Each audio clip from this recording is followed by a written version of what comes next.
Well, the champion certainly travels in fast company. I think that would distract me, but I guess he's used to it. I certainly wouldn't be. After that melee we saw in Cleveland, I don't think I'd want to surround myself with that many pretty ladies again. Throwing the roses out to the crowd. 1 hour time limit for the heavyweight championship of the world. And this is what we've waited on. The first NWA champion was crowned in 1905. Frank Gotts defeated George Hackenschmidt for the NWA championship in 1905. There have been 2 title changes in Chicago since the inception of the NWA.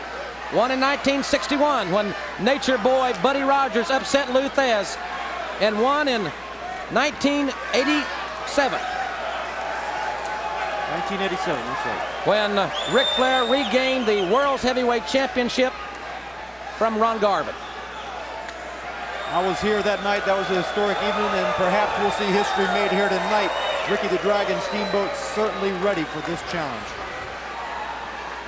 Ricky the Dragon Steamboat, 5'11", 235. Ric Flair, 6 feet, 242. Size will not, neither man will have an advantage as far as the size is concerned in this one. The finest official in the sport, Tommy Young, has been assigned this very important contest. Collar and elbow tie-up, Flair and Steamboat. It's Flair with the advantage. Steamboat retaliates with a side headlock. This one will be quick, I can assure you. Football tackle, Steamboat dart down, 1, 2, and Flair kicks out. What a surprising move. Hey, the Dragon doesn't work by the hour, as I've been told. Ricky the Dragon came here with one thing in mind and one thing only. He said he's come back to wrestling to take the NWA World's Heavyweight title away from Ric Flair, and he means business. He has proved that he can beat the champion, but can he do it with a belt on the line? That is the question. Oh, great movement there by Steamboat. Steamboat dropping right down to the side headlock position on the Nature Boy. Oh, what movement there. Steamboat shows great agility. Cat quickness. He's got Flair rolled up. 1, 2, and Flair powers out. It's a little chess game going on here, parrying back and forth. But you see everything the Steamboat is working towards is towards a pin. He's not even grabbing holds. He's going right for all the marbles. There you see Brad Mustard, Chicago Bears. He was their #1 draft choice in the last NFL draft, and he is a big Ric Flair fan. He wears a Ric Flair t-shirt under his shoulder pads for every NFL game. So he's definitely got a ringside seat here tonight. He's getting to see his champion. Another one of the Chicago Bears right there. That's Kurt Beckler of the Bears. He's an offensive guard there for the Big Blue Machine here in Chicago. Coach Mike Ditka. We've seen Eddie Einhorn here, president of the White Sox. This is like Magnum said, a who's who. Hey, the mayoral candidates should be here tonight campaigning, because this is where, I mean, there's a building full of voters here, I would say, even though so many people have traveled great distances to see this event. Oh, good God. These chops have got to be heard to be appreciated. Flair for the ride, the Irish whip. He is up in the lights. And the Dragon is breathing fire tonight. See Flair backing up. He wants to change the tempo here, because every time things get moving too fast, he seems to come out on the bad end. Steamboat won't make many errors. He and Flair have so many. There's another chop. And forward. Steamboat retaliated. Steamboat, of course, with that great martial arts background, we've seen him incorporated many, many times. And Flair's got to figure out how to defense that thing. He's been hit by it enough times you'd think he'd be looking for it. It just came out of nowhere. The great quickness of Ricky the Dragon Steamboat, the #1 contender for the heavyweight championship of the world.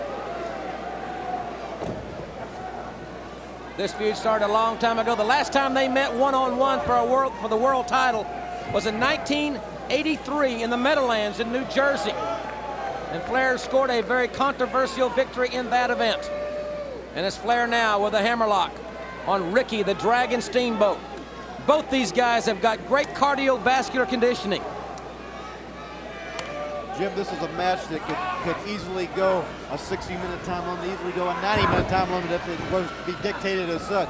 But as you said, they're both at the top of their game. And I think Ricky Steamboat is peaked. Look at this maneuver. Great drop kick, great quickness by Ricky the Dragon Steamboat. Side headlock, taking Nature Boy over.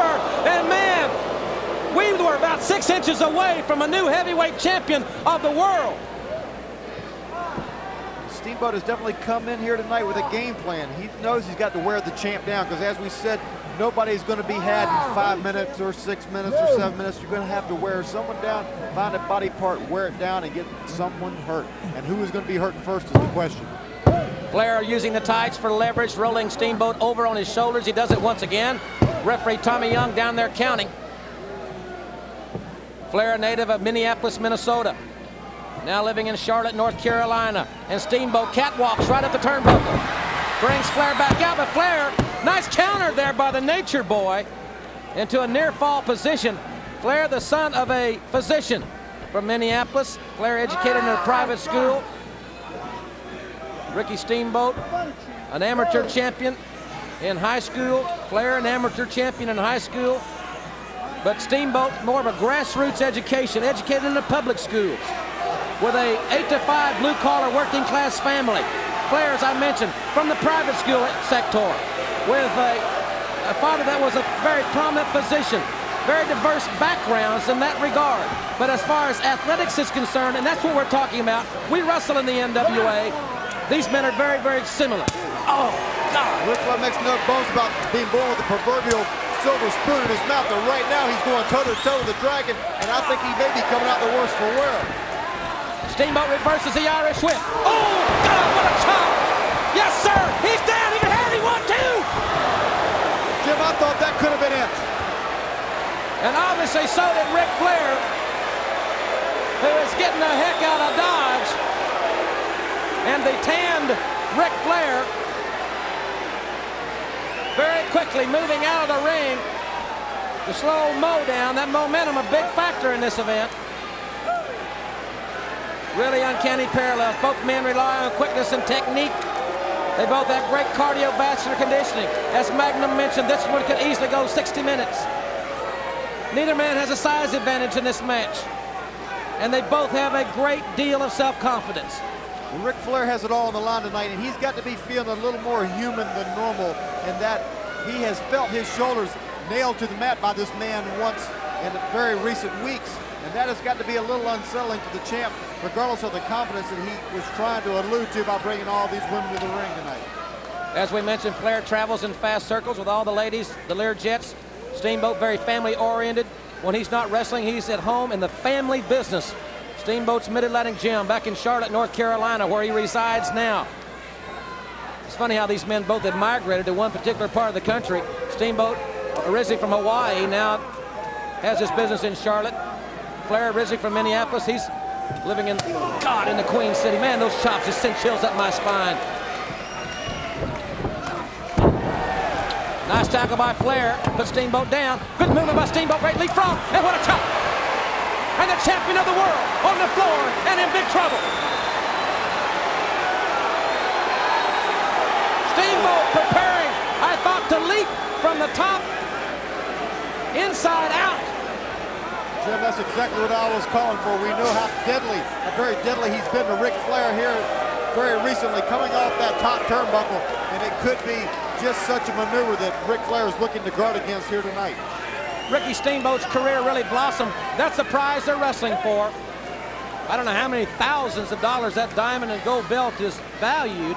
Well, years ago I heard them quoted at $40,000 of diamond, rubies, gold, and silver, and I'm sure with the current dollar markup on gold, it's got to be more than that. But it's the prestige and the pride, all the years of the NWA that come behind that belt, and the different philosophies of these two men. Will the family life come out on top, or will it be the fast lane of Ric Flair? This is really getting exciting. Flair has controlled the 80s as far as professional wrestling is concerned. As I mentioned, Steamboat really got his prominence in the NWA. He's wrestled all over the world. And Brad Mustard cheering for his man, Nature Boy Ric Flair. It's Steamboat semi-retired at one time. And he said the only thing that would bring him out of retirement is a chance to win this championship. All the other championships that he has had the opportunity to wrestle for or to hold are insignificant. They're minuscule when you compare them to the granddaddy of them all. Since 1905, it's the NWA. Great movement by Steamboat, bringing Flair out. Flying mares him out of the corner. He goes upstairs now. The Dragon is flying. Oh, he caught him right in the face. Side headlock takes him over. Pinning predicament out of the side headlock. Jim Ross, we talk about that cat-like quickness combined with the power of those chops. I mean, there may not be any size advantage here, but Rick Steamboat is definitely more explosive tonight than I have ever seen him. He is here a man with a goal on a quest, and he's on a quest for all the gold that there is to be had in the NWA, and he has taken Ric Flair for a strong ride.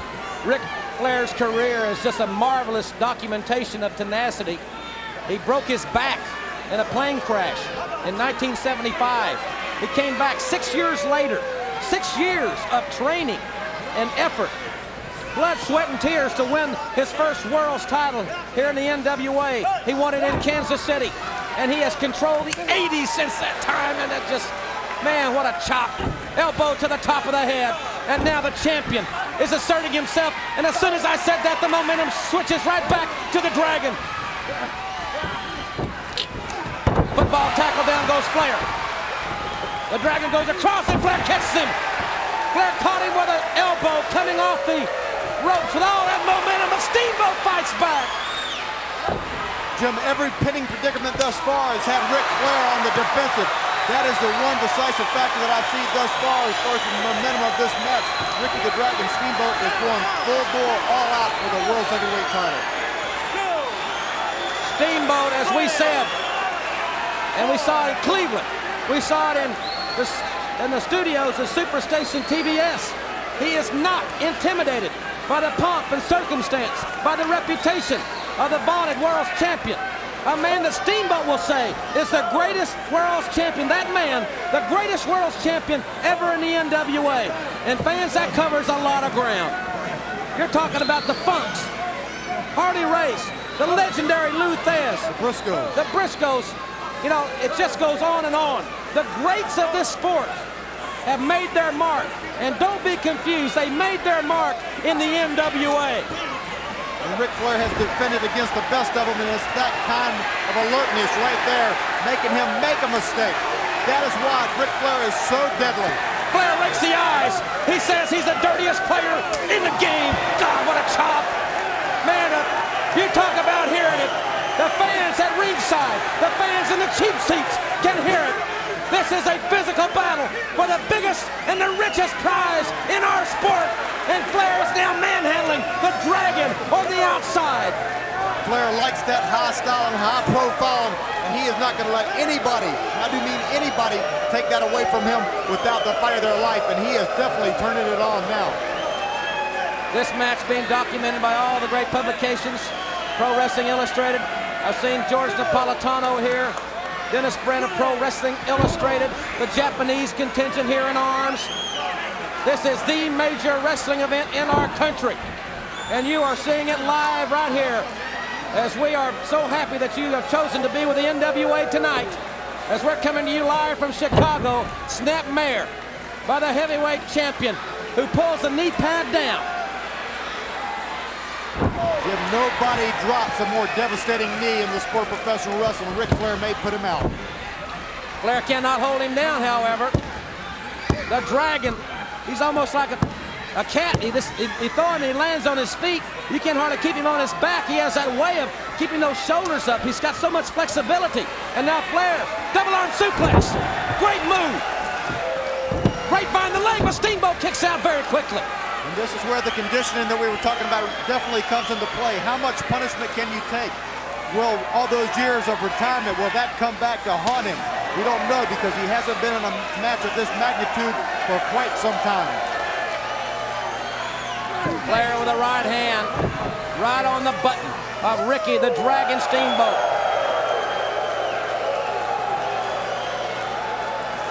Flair picks him up. Another chop. Steamboat retaliates. Boy, this one is so physical. Neither man will give an inch.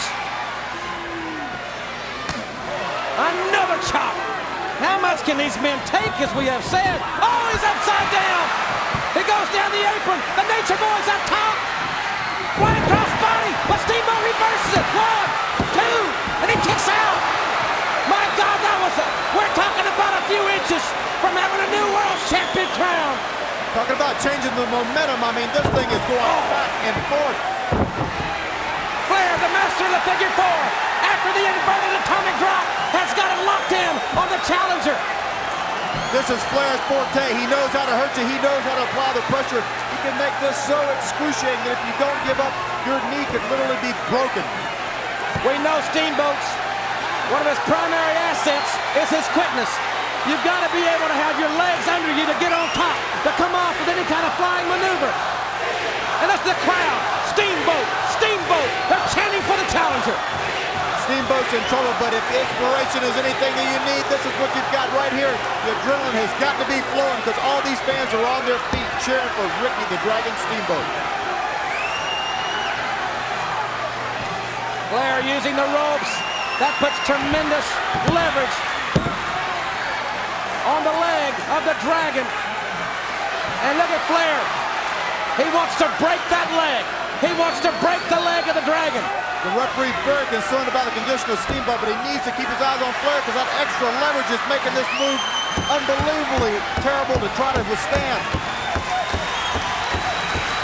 There's Mr. Matsuda, the evil man from the Orient. Flair has won the world title before in his 5-time reign by using this very maneuver. Jim, if anybody has patented this maneuver, he has got it down pat. Steamboat needs desperately to reverse it. There's only one way out of the 54 leg lock. He's in the middle of the ring. He can't get hold of the rope, so he's got to turn this around. Flair he's putting everything he has into this figure 4. The Dragon trying to reach for the ropes. But the referee caught him. He's going to make him break the hold. Yes, indeed he is. Good officiating there by Tommy Young. But you got to wonder how much damage has he done. Steamboat is flat on his back. We know that his legs are a great asset for him. That high-flying maneuver, he needs to get his legs back. And that may be physically impossible on February the 20th. It's definitely taking his toll. We can see, we've seen the resilience of the Dragon. Big shot. That's what he needs to come back with. But I don't know if there's enough. It's a gut check time for the Dragon. He's waited 6 years for his opportunity to win the title in the sport. And look at these two gladiators exchange blows. Even after all this punishment, toe for toe, chop for chop, Ricky Steamboat's heart is coming into play here. That desire we talked about, that family unit, he wants it. Flair, great movement. Oh, both men, my God, over the top. They both went out over the top. Steamboat's leg, I think, doubled under him. And Flair came down on his head. Well, there's no telling what kind of damage was done to both men in this particular encounter, but I've got to think Steamboat had to have been the worse for wear because, as you said, his leg had already been hurt, and it looked like to me he fell with that knee buckling under him. Thunderous chop right in front of the Illinois State Athletic Commission. But Steamboat retaliates. Fans, have you ever seen? Oh, gosh, right into the post. I have never witnessed a more physical battle for the heavyweight championship than we are seeing right here tonight from Chicago. Once again, and no mistake about it, this is the NWA. This is the league that they wrestle in. And you are seeing two great, superb athletes giving it all for the richest prize in the sport. And the question now is, can that man, the Dragon, sustain the heat from the champion? We know he's wrestling on sheer desire right now. He's taking an unbelievable amount of punishment. That steel post didn't move, and this big vertical suplex could end it. It was perfectly executed. You heard the impact. Tommy Young down. Flair's got it pinned. No, he doesn't. And it was another 2.5 count. This match is close to being over one way or the other. Steamboat gets his shoulder up. Watch that left shoulder. He's able to get it up, I mean, just ever so slightly, but that's all it takes. A half a second separating victory and greatness from defeat. Ric Flair is really turning it on. This is what he likes the best. He talks about taking them to school. That's what he's doing right now. Flair, the suplex, could not hold him down. He wants the referee to count faster. He doesn't like it. Flair trying to intimidate the official. That's not going to work with Tommy Young. But it's always been part of his game, part of his psych out. He likes to intimidate everyone around him. He's not been able to do it with Steamboat, but he has got him hurt. But he needs to keep him hurt because even the champion is not infallible. And he needs to capitalize on this thing, forget about his ego, and just put the man down because he's definitely in a bad way. Backbreaker by Flair. He's got his feet on the ropes. That's how he beat Lex Luger at Starrcade, just like this. Steamboat's barely able to get his shoulder up. Tommy Young needs to look up. Well, that's an understatement. We need a couple of referees out here. Steamboat's got him covered. 1, 2, Flair kicked out. That was close to an upset. Steamboat's still very much in this match. Flair, though, controlling the action. The time limit is in his favor. We know Flair can go the distance. The Dragon went for the big move, but nobody home. You've seen him come off that rope flying so many times, always hitting his mark, but it is a high-risk maneuver. And that's one time it didn't pay off. That's like the great slugger Mickey Mantle. You make a big swing, you're going to either hit it out of the park or you're going to go back to the dugout. Steamboat, no home run there. But a nice reversal. But look at Flair reverse right out of it very quickly. And Steamboat, look at this bridge. What strength. He's still got some left. The Dragon has the arms cut. Suplexing the Nature Boy. What a counter, Jim. Flash foot's on the rope. I thought he had him. You can hear the men breathing. You can hear them exerting every ounce of energy in their athletic bodies as the battle for the world's title in the NWA is on the line. Steamboat reverses Flair. That was a good counter. Does he have enough strength to get him over? He's got him down. He's going that way. Can he hold him? 1, 2. Flair's off. He's up. Well, to Steamboat's credit, he is back totally on the offensive, but Ric Flair is not giving up in anybody's book. He's going to retaliate, and that big chop was sure a sign. Another chop by the Dragon. The #1 contender is fighting this one for his family, for his young son, for every working class person in America. He's giving it his all. Oh, there's a clothesline. The Dragon came out of nowhere with a clothesline. The champ. The judo chop right to the head of the champion. I don't know how much time they've even got left in this baby. Steamboat, flying tackle. He landed on his feet. Jim, he's going for it. He's going to go for it all right here. He's going for it all. The Dragon with a judo chop. Ric Flair is in trouble. The Dragon reaching down. You got to think he's got that young son, the little Dragon, right in front of his mind. He's on top. The Dragon will fly. He nailed it. Oh, Tommy Young went down. He's got Flair pinned. Tommy Young, the referee, down. There's nobody there to make the count. He has got the champion down and out. Oh, I hate. This is terrible. I hate for something like this to happen. Flair's going to cradle him up. He's holding the tights. But there's no... Tommy Young is not physically able to make the count. They wiped him out. Jim, I see another official down there. Teddy Long coming in. Steamboat over the top. What's he going? Wait, Steamboat's coming back up top. This match is still going on.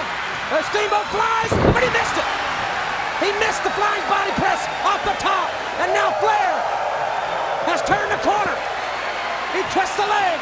Inside. Wait a minute, inside cradle. Can he hold him? Yes, he can. Ricky the Dragon Steamboat has won the world title. It was the ultimate counter. Who would have believed it out of nowhere? A small package, no less. The champion goes down. Ladies and gentlemen, in 23 minutes, and 18 seconds. The winner and new World Heavyweight Champion, Ricky the Dragon Steamboat!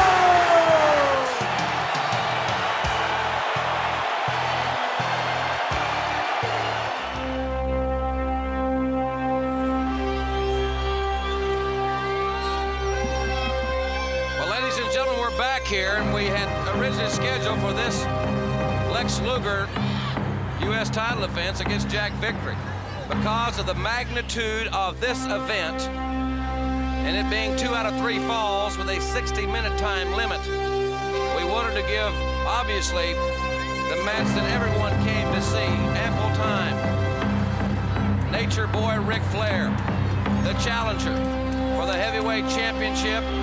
Remember, it's 2 out of 3 falls with a 60-minute time limit. I hope that Terry Funk will be able to join me here at ringside. He is in the facility, and I do expect him here at ringside in the next few moments. Here comes the Nature Boy. Another beautiful robe.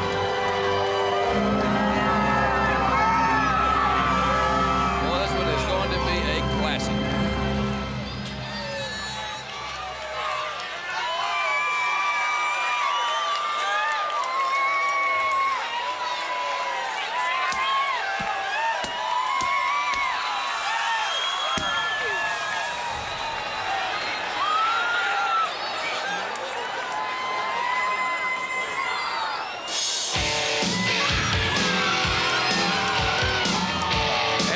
In the background will bring to the ring the world's heavyweight champion, Ricky the Dragon Steamboat. He'll have the little dragon with him. His lovely wife, Bonnie. This is a family affair for the Steamboats.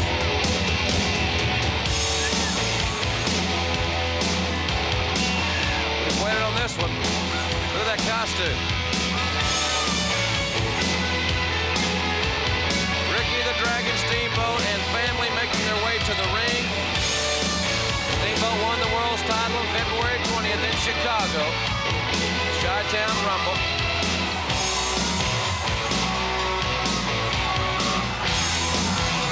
Flair, if he wins it back today, will tie Lou Thesz, who is here in the audience, as the only 2 men to win it 6 times. I guess 3, considering obviously Harley Race has been a 7-time champion.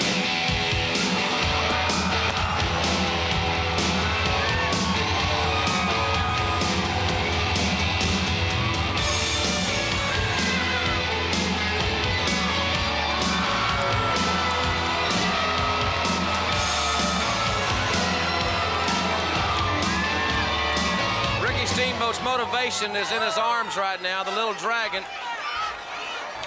Let's go now, ladies and gentlemen, to Gary Cappetta and the introductions of the main event. Wrestling fans, the following contest, it is for the World Heavyweight Championship.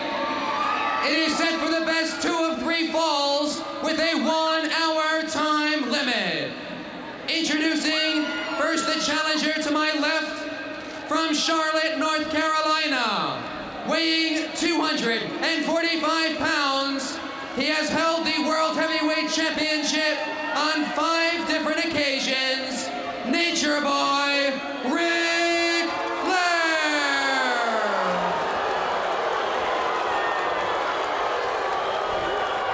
And ladies and gentlemen, the champion from Hawaii, weighing 238 pounds. He is the World Heavyweight Champion, Ricky the Dragon Steamboat.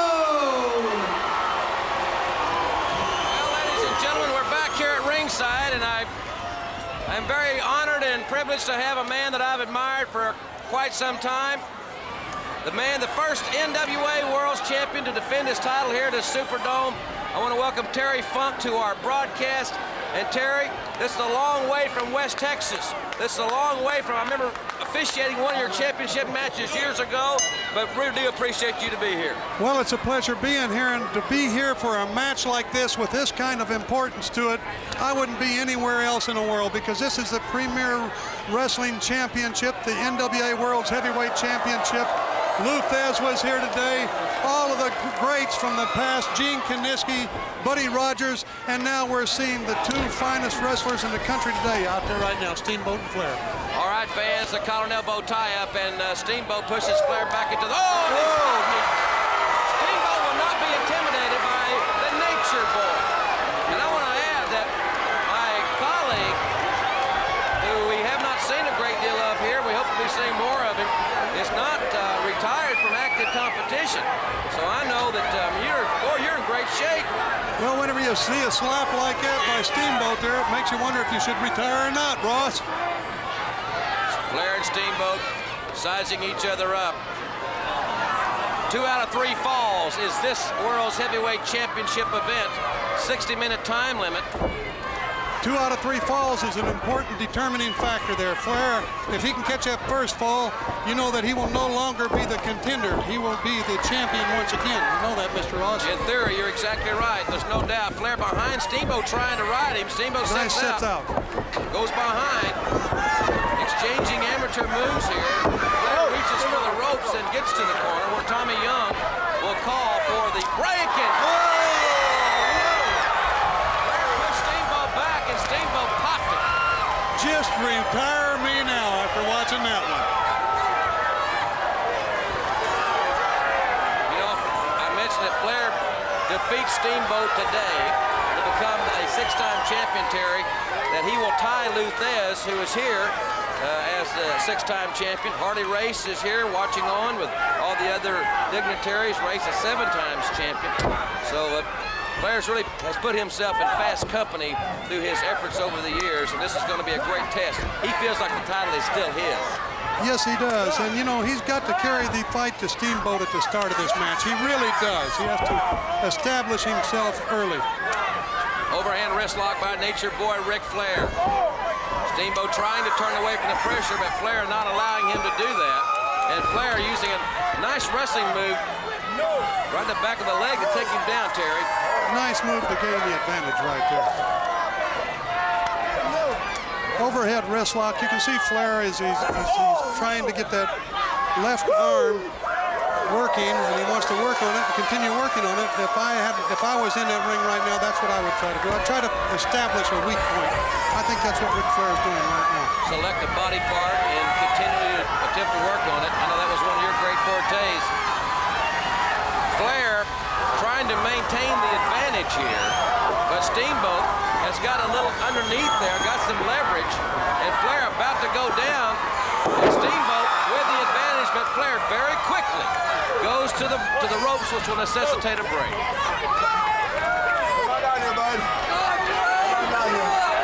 Flair challenging Steamboat.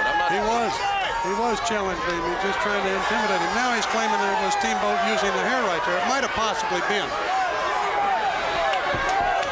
He might have grabbed that hair. I couldn't see the other side right there. Not a good eye from this position.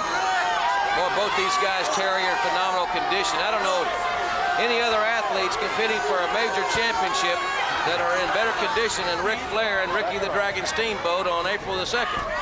Well, they realize the importance of the match. You know, there couldn't be any better time for Ric Flair to come back to prove that he's not on the downhill side of his career. And whenever I say that, I'm talking about just like the San Francisco 49ers, Joe Montana and Steve Young. You know how that deal went. Steve Young got in there. He thought he had a job. He thought he moved out the old pro in Montana, but it didn't work out that way. Montana came back and did better than ever. And I'm anxious to see if Flair can do the same, Jim. A lot of mental games being played right now. As Terry Funk mentioned, fans, and we'll reiterate, this is 2 out of 3 falls with a 60-minute time limit. The first fall is so pivotal in this contest. They're back on the ropes there. Steamboat muscling Flair back on the ropes. Tommy Young, who sign this very important event. I don't know if that was a clean break or not in any events. Nice football tackle by Flair. Flair goes to the ropes on the other side. Hip hopped over by Steamboat. Steamboat very quickly now with the advantage side headlock. Flair down. Get your shoulders up, Flair. You're going to lose a quick one. Oh, that was quick. That would have been a shocker. That was a great job by the referee there. Those shoulders were flat on the mat, and that's exactly where he should be, is right down there trying to get that 3 count. We've had a controversial decision.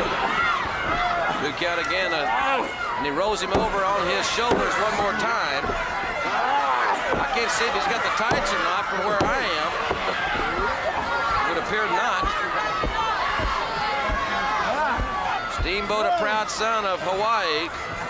Steamboat's cranking down on that headlock right there. If you see, he's grabbing all of the leverage that he can get.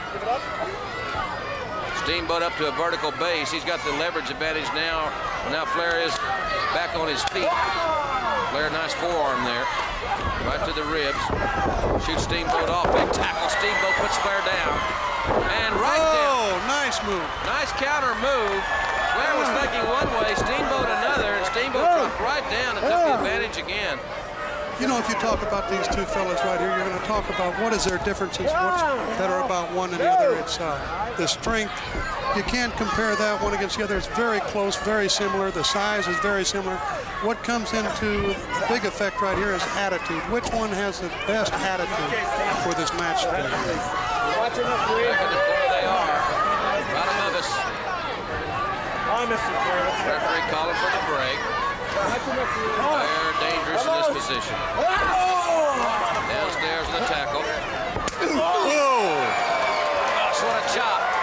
Man, that sends chills up my spine. Whoa! Another chop. That crossed Steamboat's eyes that time. They're so physical in this move right here. Now they're kick to the road. Steamboat fighting back. This match is becoming physical real fast. We might have a fall here very soon. Here comes Steamboat beeling him out. What's going to happen right now? Flying head scissors. We might catch a fall here right quick, Jim. Steamboat going upstairs with the aerial attack on Nature Boy Ric Flair. Side headlock takes him back over. He's keeping him down. You got to keep that shoulder up. Flair almost pinned there. I tell you, Steamboat's keeping Flair off balance. He goes to the headlock. He goes upstairs with some aerial maneuvers. He goes back to the headlock. It's keeping Flair kind of off balance, it would seem. I think it absolutely is. Steamboat front face up. Back. That's a hard cross face there, Terry. You bet. If you watch this match, both of them know the importance of winning. So therefore, they're watching their illegal tactics because they know that the referee will get on them. I haven't seen one illegal move on either. No, I have not. Steamboat just dropped a knee right to the back of Flair's head that drove his face into the canvas. Another driving knee. Tremendous move there.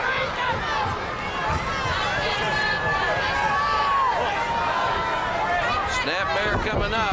Steamboat takes him over. Right now, Terry, Steamboat, who certainly realized the importance of dominating the first fall, is doing just that as the champion. Pushes Steamboat back into the corner. I can't get him off until you let him go. All right, Flair, step back. See, we get a clean break here, Terry. They're right above us again. All right, step back. Looks like it's going to be a clean break. Can't get him. You get off. One. I'm out. All right. Elbow right to the ribs.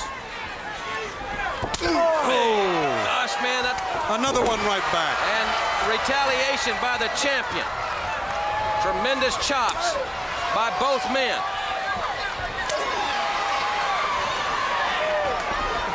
Steamboat sends him for the ride. High elevation. Beautiful backdrop by Steamboat there. Steamboat needs to get on him right now. He needs to be more aggressive, Jim. Nice drop kick by Steamboat, lateral press. He's got the leg grapevine, and Tommy Young with a near fall. He was coming down for number 3 there. He was.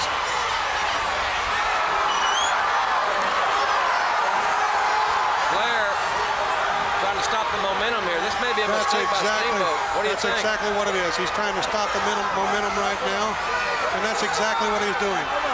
He's succeeding in what he set out to do. He has succeeded.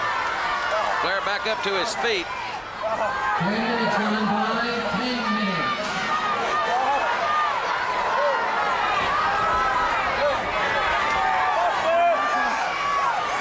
Flair is really doing the right thing here. He's calling Steamboat into him.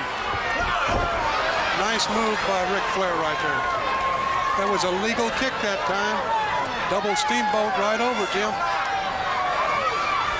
Now that was a fist, Jim Ross. Sure was. That was a closed fist. Great right hand. Fans, we realize that our television championship and our United States Heavyweight Championship matches, they will be standby situations. There you go. There's a roll-up right there. 1, 2. Big clothesline by Steamboat. Man, this is nonstop action. High headlock takes him over. About the third time that he's come within a half a count of pinning Flair with a headlock. And who would have thought that? I can't understand it. Flair better watch that count. Steamboat's got the side headlock. Boy, look at those legs. He's got his legs spread for great leverage. Great distribution of his weight there down on Flair's neck and shoulders.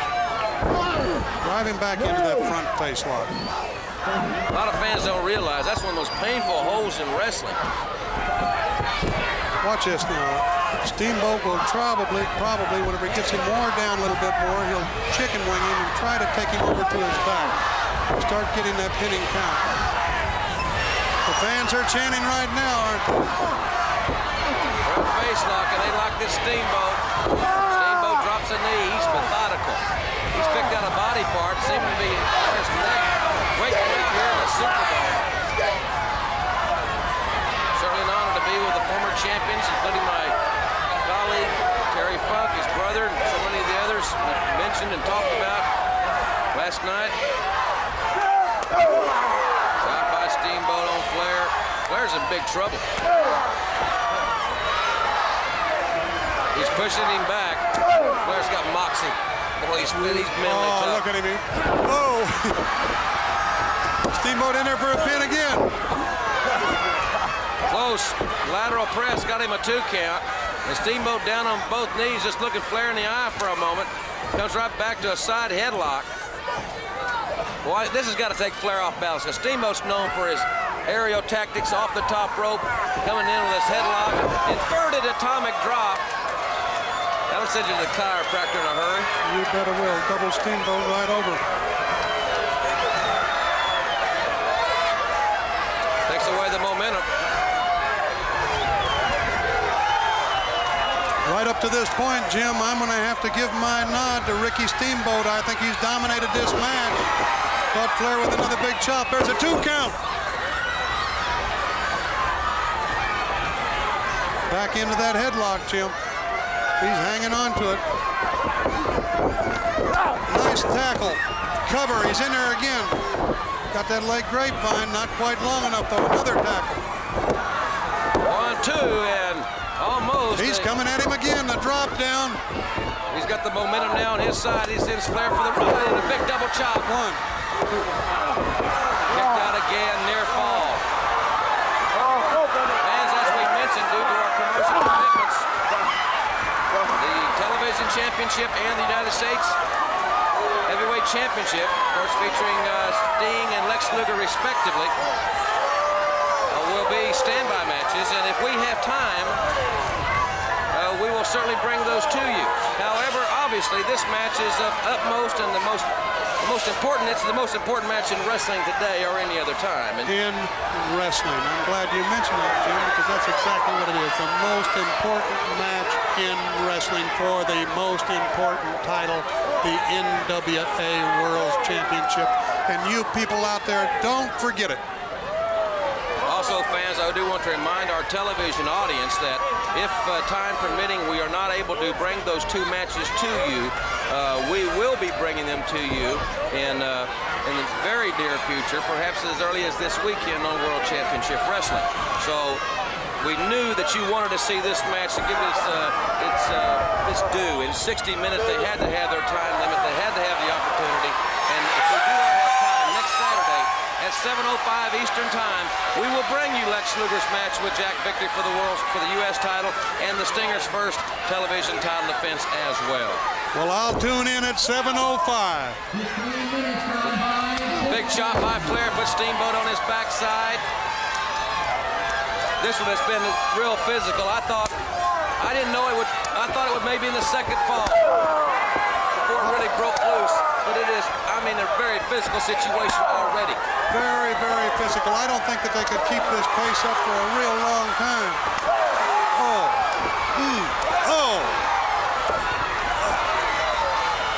Dadgummit, Jim. Big Talk about chops. Whoa, another one. Steamboat's on top again. Two count. Referee, that was great officiating there by Tommy Young, who got the best position he could to see it, but he had to leave the ring to do it. Great officiating there. And Flair now out on the ring apron. Can you feel those chops? You've been in the ring with this guy. Can you feel those setting here? I know exactly how they feel.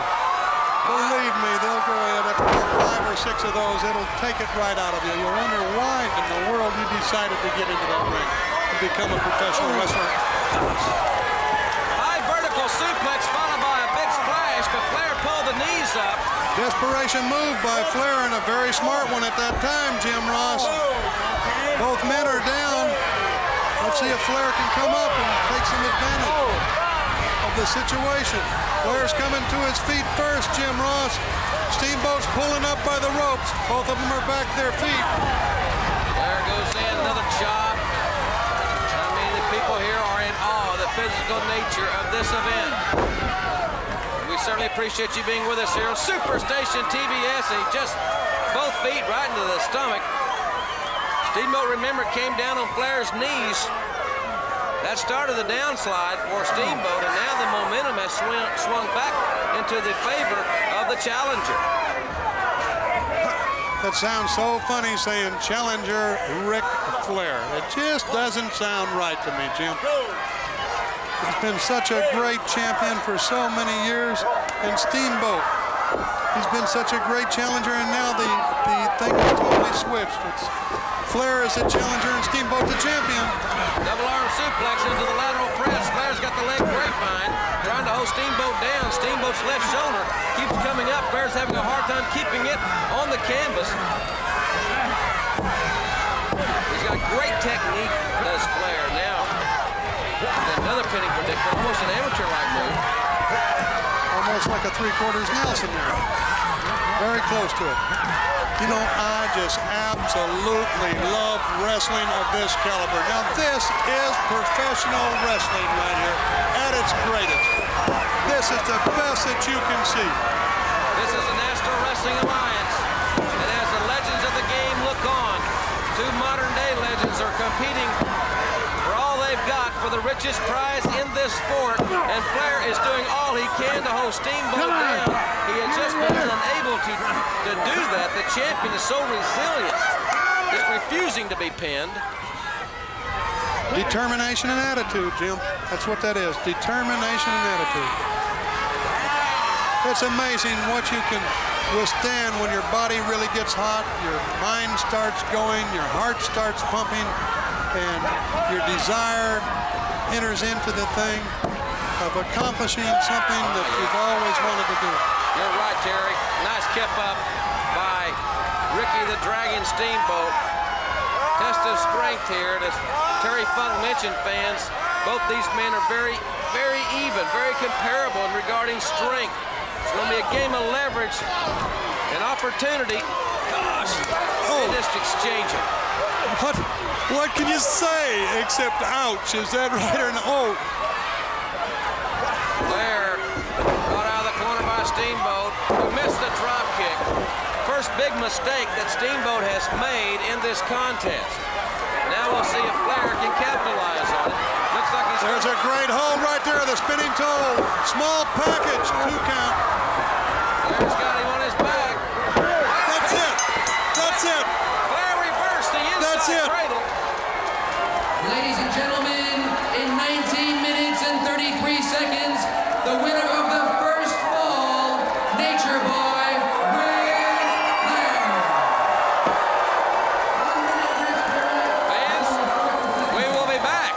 the second fall of the heavyweight championship of the world in 60 seconds.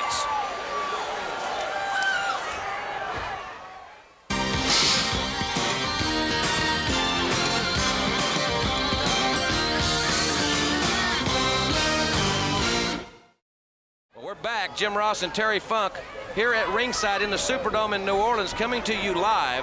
This is the second fall of the heavyweight championship of the world, and the challenger, the Nature Boy, has won the first fall, and that has got to change the strategy immensely. We talked a lot about that, Terry, earlier. That's right. You know, I watched between falls, too, where Ricky Steamboat was a bit disgusted with himself. He was kicking the bottom rope.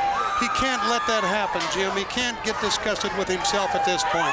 He's got to keep his mind clear, not forget what he came to do, is to retain that NWA championship, and he's got to be aggressive now. When you beat one of my fellow Oklahomans, Jack Briscoe, for the world's title, did you do it in 2 out of 3 falls, or was it 1 fall? It was a 1-fall match.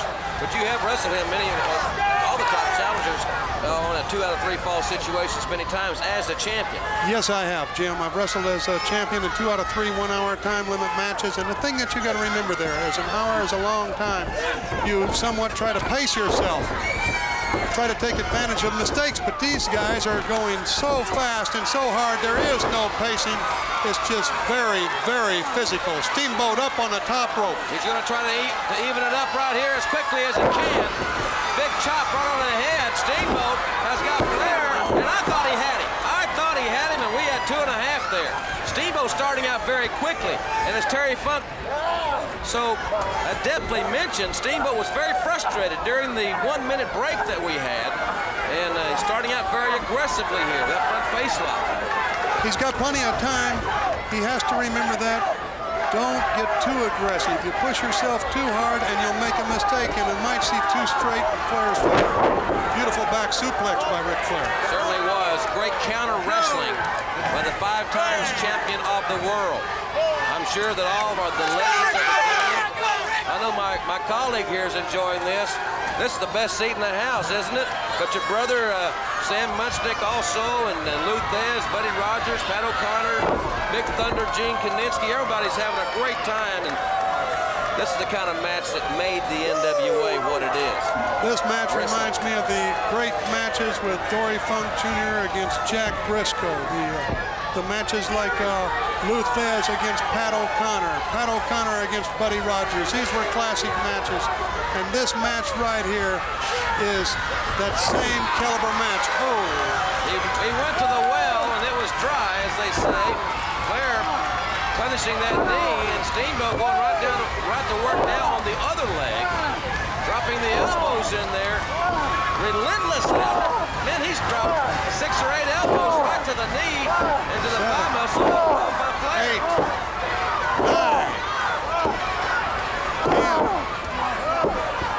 Well, to say this is going to lessen Flair's mobility would be a drastic understatement. He may not even be able to stand.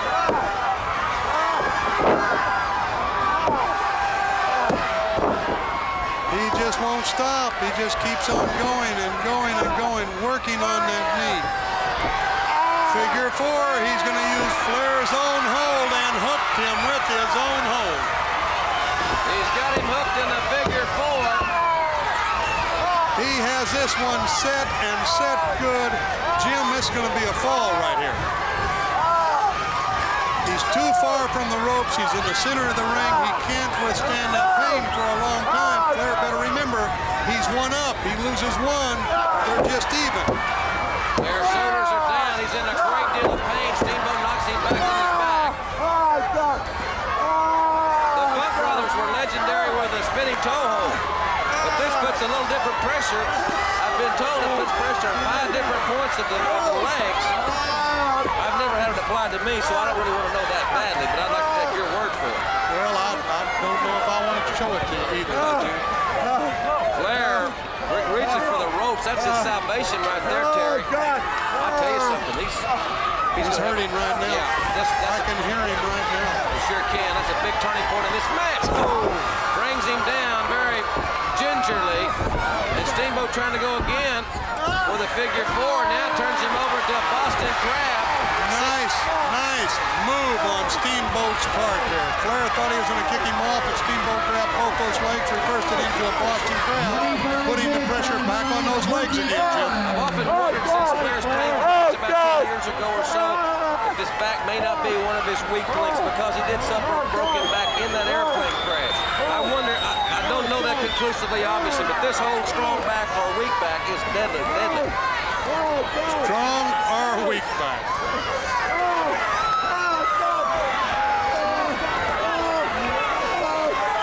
Flair seems to be trying to get to those ropes again, and wisely so. He's got his head out from underneath those ropes. That referee should call for it. Sure should. He's underneath the ropes. He's calling for it. Oh, God! The challenger, with one fall to his credit, is in tremendous pain here. If Flair was smart, he would roll out on that floor, take that 15, 18 count, come on back in the ring and do it again.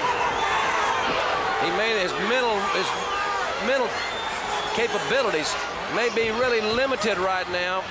That pain's going to be shooting through his body. Steamboat comes back in with a vengeance. The heavyweight champion of the world down one fall. In this 2 out of 3 fall event, if you just joined us, we are coming to you live from the Superdome. This is the Clash of Champions 6 with Jim Ross and Terry Funk at ringside. Think, Steamboat, think. How did you get to where you are now? Go back to that leg. You understand that, Jim? Go back to that leg. He needs to think leg. Very good point. Flair trying to fight back. That chop has been a tremendous weapon for him as he shoves Steamboat down to one knee. Gosh. Upstairs and downstairs. They have no regard for their own bodies and even less for their opponents. Steamboat trying to reverse out of with a head scissors. Well, you know, if I was going to be a millionaire overnight, I guess I wouldn't have too much concern for my body either, Jim. Flair's got him in a pinning predicament. I think he got a point there. Steamboat, look at the strength of Steamboat, bridging up with Flair on top of him. Oh, watch out. Here comes a backslide. If Steamboat can overpower Flair, he can pull him down into a backslide. And if he can keep him down there for that 3 count, we'll have it evened up. He's got him down. Wow, I thought he had it. We're looking again at a 2.5, and Flair rolls outside, which may be the safest place for him. But now he's got Steamboat out there with him. Oh, he sends Steamboat into the metal railing. The steel railing around the ring, the security railing. And now slams him out here. Flair's pulling out all the stops. I don't want to say it'd be an upset, but it would certainly be a major shock for Flair to win 2 straight falls here. It could very easily happen right now. Very easily happen. Referee Tommy Young trying to maintain law and order here, which is extremely difficult to do. Flair sends Steamboat to the railing again. And the Dragon holding on, literally, to the title by one arm. Flair limps back to the ring. I don't know what what's the ruling if Steamboat's counted out here? What would that be? 2 straight. 2 straight. New champion? New champion right there. Here comes the count right now. Steamboat's back up to his feet, though. I think he can go ahead and come back in the ring. Not think, I know that he can. He's standing now. He's trying to get a little bit rested, but he's in pain. It looks as if that shoulder's in pain.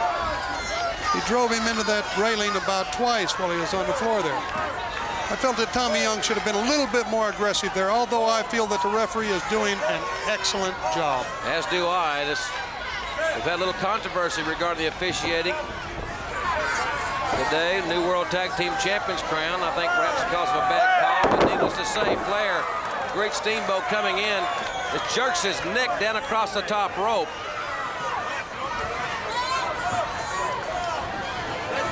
These guys have competed so hard. Steamboat on the apron right now. That is a very dangerous place to be. You've got about a 5-foot drop right behind you, 1 foot. I've seen a lot of wrestlers injured right at this point. A by going off that apron right there backwards.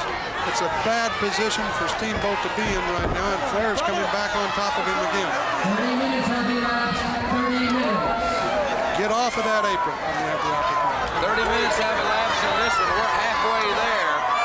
It seems like they've been going at it about 5 minutes, doesn't it? Doesn't seem like we've been out here very long. Vertical suplex. Flair's got him high in the air. Nice move. This could be all. New championship of the world. They weren't that far. You saw the hand. It was coming down. Ending vertical suplex, and we were just so close. Flair's got to be one of the most mentally tough athletes I've ever been around in any sport. Needless to say, his physical Abdominal toughness. stretch. Right here, he's got him in that stretch. Going for the pinning position now. Oklahoma crossbody ride. Very difficult to get that shoulder up. Look how close. Steamboat is just barely able to get that left shoulder up.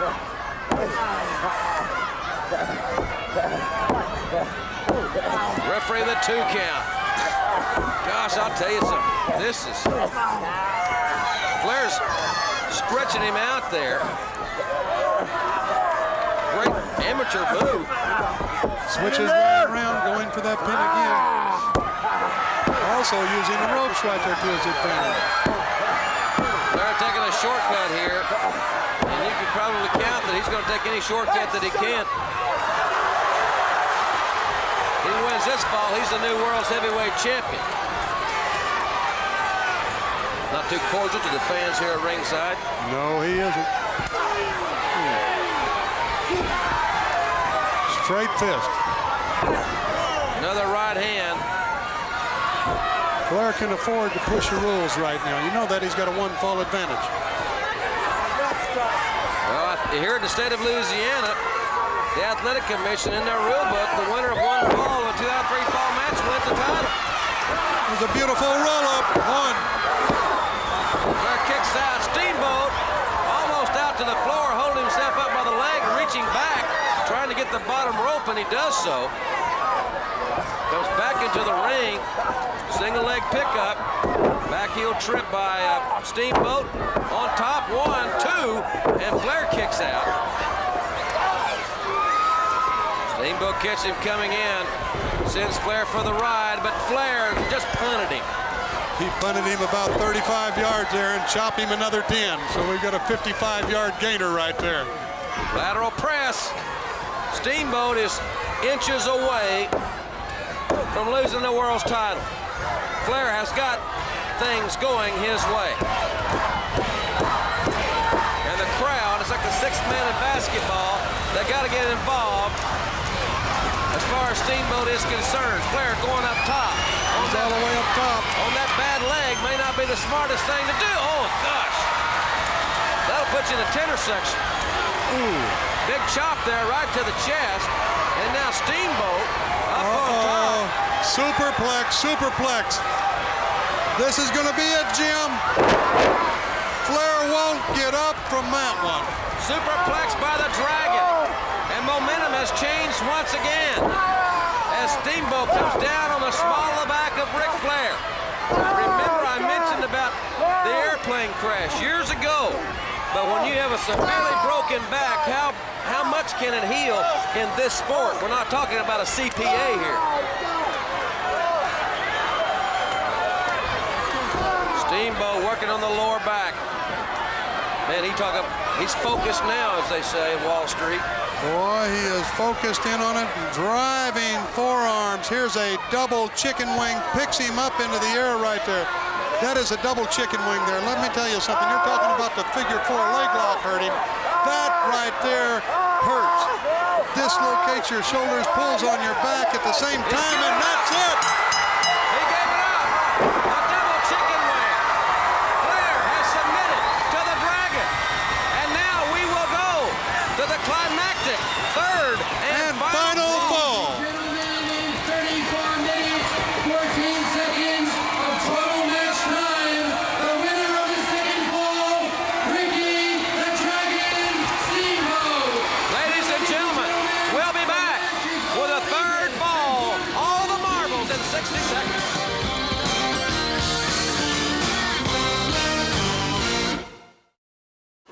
And we're back here, ladies and gentlemen, and this is the third and deciding fall from the Superdome. Flair barely able to make his way up to his feet.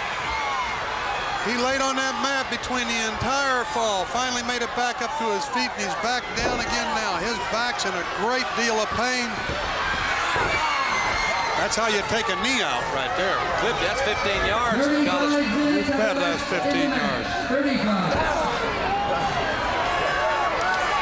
Steamboat with a chop. He's fighting back. I tell you what, it's anybody's ball game now. Each man with one fall each. And they're still chopping. How much time is left in this match? How much time is left in this match, Jim? There's a 2 count. Had that leg grapevine again. 25 minutes left. 25 left in the match. We're informed by our timekeeper. Flair's got plenty of time then. Both men have plenty of time, but I think perhaps Flair, I don't know, I thought he would be at a disadvantage after that chicken wing suplex. He had a hard time getting up. The Dragon really dominated the second fall. He did. He came out really mentally, just like he was not going to be denied. Driving forearms and a turnbuckle. Beautiful black backdrop by the Dragon right there. That hurt his back again. Watch Flair now. He's down on that mat again with that back. Steamboat chopping at the back. Flair with another thunderous chop. Flair's having his mobility is extremely limited at this point. Steamboat with a side headlock. And Flair will come down. Steamboat's shin right across Flair's leg. And indeed, the master of the figure 4 may have that on his mind now, Terry. We've seen him win several matches with a figure 4. Hundreds, as a matter of fact. Smart move on Ric Flair's part. I've seen him use that move time and time again. Here it goes right here. He's going for the figure 4. Jim, he's got it hooked. He's got it locked in there. Steamboat quickly goes to the ropes. That will call necessitate a break. And the referee, he untangled the legs, which is a good part of the officiating. Flair up right in the referee's face. Flair, he better not touch that referee, because if he does, he won't be the new world champion. That's right. That's exactly right. As he kicks Steamboat right in the leg. Flair has said many times that he could be, when he wants to be, the dirtiest player in the game. And right now, he's going to try to take the knee out of Ricky Steamboat. And he's just dragging his leg. Look at Steamboat's left leg, fans at home. It was just dragging it behind him.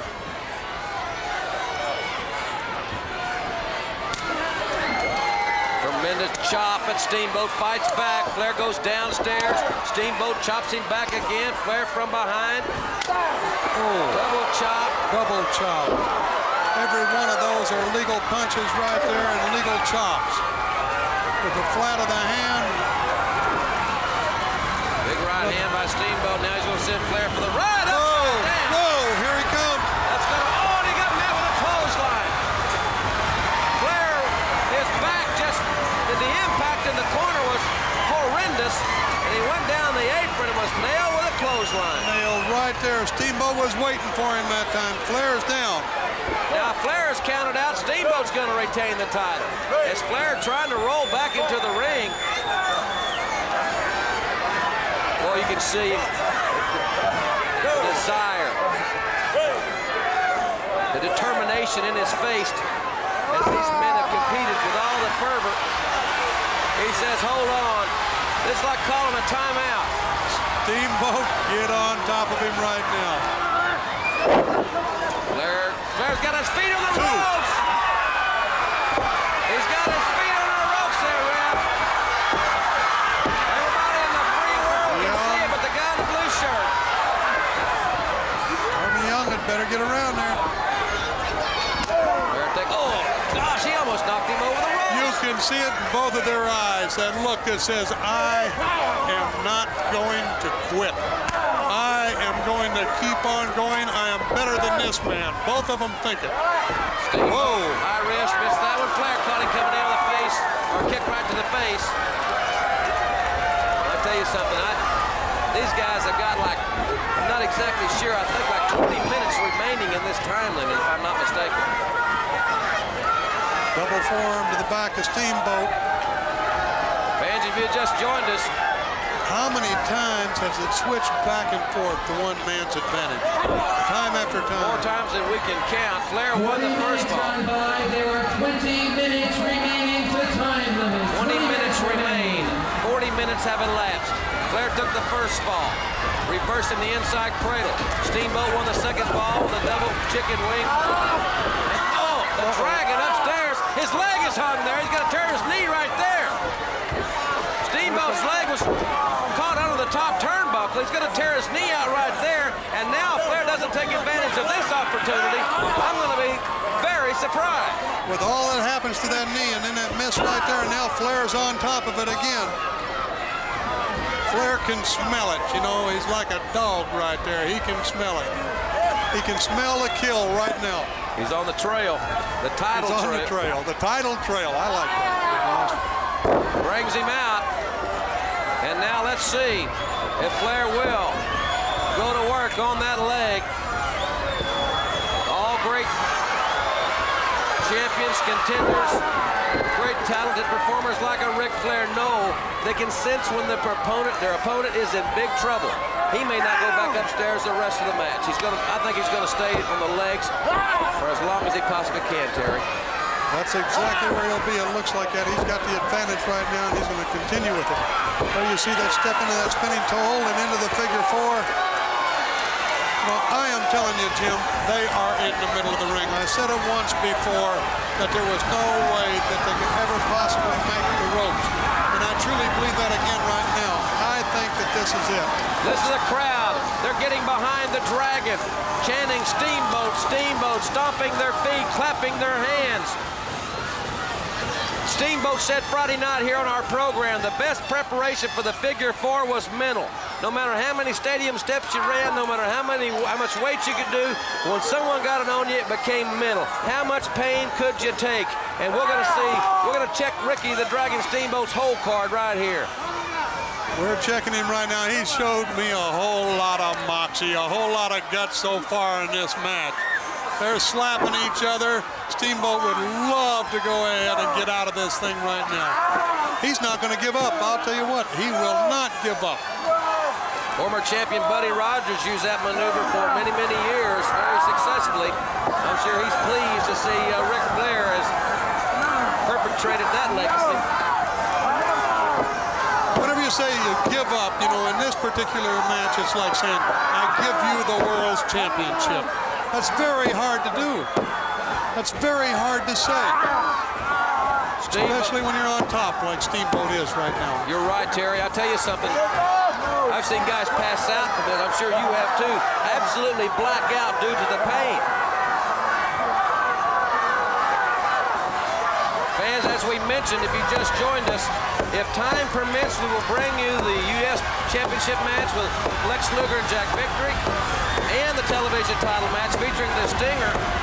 If we do not have that time, we will bring you those matches this Saturday on Superstation TBS at 7:05 Eastern Time. Steamboat's trying to roll him over. He's rolling him over. That puts pressure on Flair's leg as well. They're under the ropes. Referee's trying to untangle their legs. Well, they roll all the way off the, well, they got them broke, thank goodness. Flair continues to work on Steamboat's leg. Tommy Young cautioning him right here. He's warning him time after time there to go ahead and get off of him while he's on that floor. Steamboat is on that apron. Flair takes it right to the limits, right to the edge. He doesn't want to get disqualified, obviously. Steamboat has to start thinking time. He has to start thinking time. How much time is left in this match? Can I continue? His leg is hurt now. Look at him. He's chopping him, but he's hanging on with just one leg. He's chopping off of one leg right now. Big chop by Steamboat. Time is in the favor of the champion in this type situation. They both have one fall each, and Flair upside down right above us. This time he goes down the apron to the top rope and comes off high cross body. Can he hold him down? 1, 2, and 2 3/4. Was that 3 or 2? That was 2 3/4. I'm talking a few inches. Boy, I thought that was was it that time, Jim. I thought that was it. It was awful, awful close. Flair went for it all right there. We talk about high-risk type wrestling. He went for it all. But Steamboat can't hold him. The leg buckled. Flair's on top, and he got a 2 count out of it. 15 minutes remain to time limit. They've wrestled 45 minutes. 15 minutes remain. Flair misses with the elbow. Steamboat does a big headbutt. Flying headbutt right there. Chops him right in the head. Steamboat trying to shake it loose. His leg's not going to be the same for a few days. He's got to worry. He's got to be 15 minutes.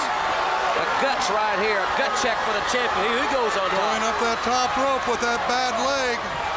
Here he comes off that top rope. Flying body press. He beat him this before. And Flair barely got that shoulder up.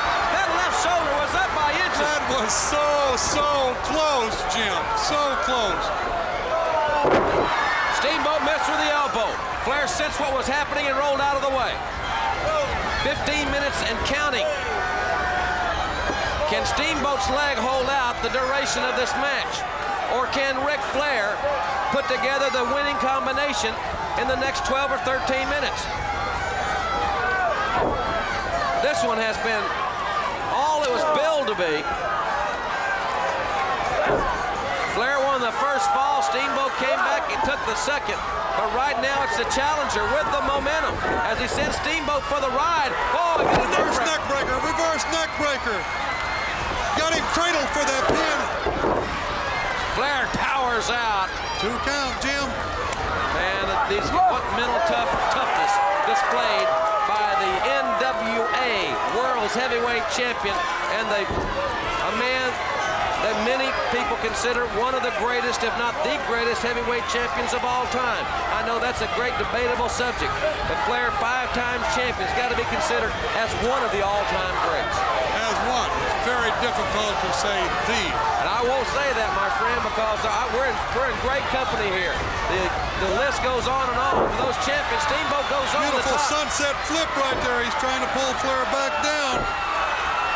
Flair's trying to hang on, trying to get those ropes. Is he going to grab a hold of that rope or not? Steamboat trying to get him over, finally does. He's got his feet on his arms, and he can't hold him down. Boy, the fatigue factor has got to be becoming a major influence in this match. Big tackle, I mean a tough tackle by Steamboat on Flair. And Flair. Sleeper hold, sleeper hold. Flair's got the sleeper on him. Steamboat's carrying him around. I haven't seen Flair use this sleeper, Terry, in a long time, but Steamboat carrying him around on his back, That's a feat in itself at this time. Whenever you're there trying to gasp for air, even breathing at 46 minutes or 15 minutes is tremendously hard, but having somebody cutting off your air, that's whenever it really gets difficult. Look at his eyes, they look as if they're glassing. Steamboat's eyes, you can look into his face and see that he is rapidly losing consciousness. His arm goes down once. It goes down twice. I guess that's going to... Wait a minute. Steamboat's got his hand up. The referee was close to ringing the bell. He was within seconds away of ringing the bell. He was walking this way. Walking this way. Well, that sleeper hold cuts the blood off. It cuts that carotid artery off right there. And once you go, I mean, you go and you're out. There's nothing that you can do about it when you finally black out. Very difficult to put this on a wrestler, though. That's what they work on their necks continuously. Flair with a sleeper. I can't believe that he's still on his feet. He just got back up to a vertical base, trying to relieve the pressure. And Flair went face first into the top turnbuckle. He falls out of the ring. And once again, it looked as if Flair had things going his way. Steamboat's trying to shake it loose, get that adrenaline pumping. It takes a tremendous amount of heart and desire. There's no way, I don't think there's any way either one of these men would submit now. I don't think if Flair got the... I don't think they could. There's no way. Come in here with a hatchet or a gun or whatever you want to, and they still wouldn't submit. Flair's coming up behind him. Steamboat doesn't know he's there. Kicks him in that leg again. Nice move by Ric's part. Came right back to that one point. He knows that if he's... Karate kick to the back of the head. Flair Was that a surprise to me, Jim? Me too, Terry. And I'll tell you something. I thought Flair was going to set him for the figure 4 once again. And Steamboat rolls him over. He's got the leg grapevine, and he can't hold him down. As we said, the fatigue factor in this match has got to be paramount because there's 10 minutes left in the time limit. They have wrestled. And I'm not talking about coming out to music and walking around the ring and posing. I'm talking about wrestling for 50 minutes. Hold for hold, chop for chop, and move for move.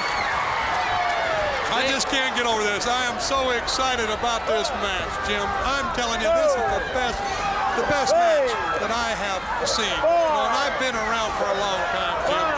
This is one of the truly greatest championship matches ever. If this isn't the match of the year, I don't know. You might say Chi-Town Rumble was, but to me, this one is right here. They've gone longer. They've competed harder. I agree with you. We're 9 minutes away from time limit.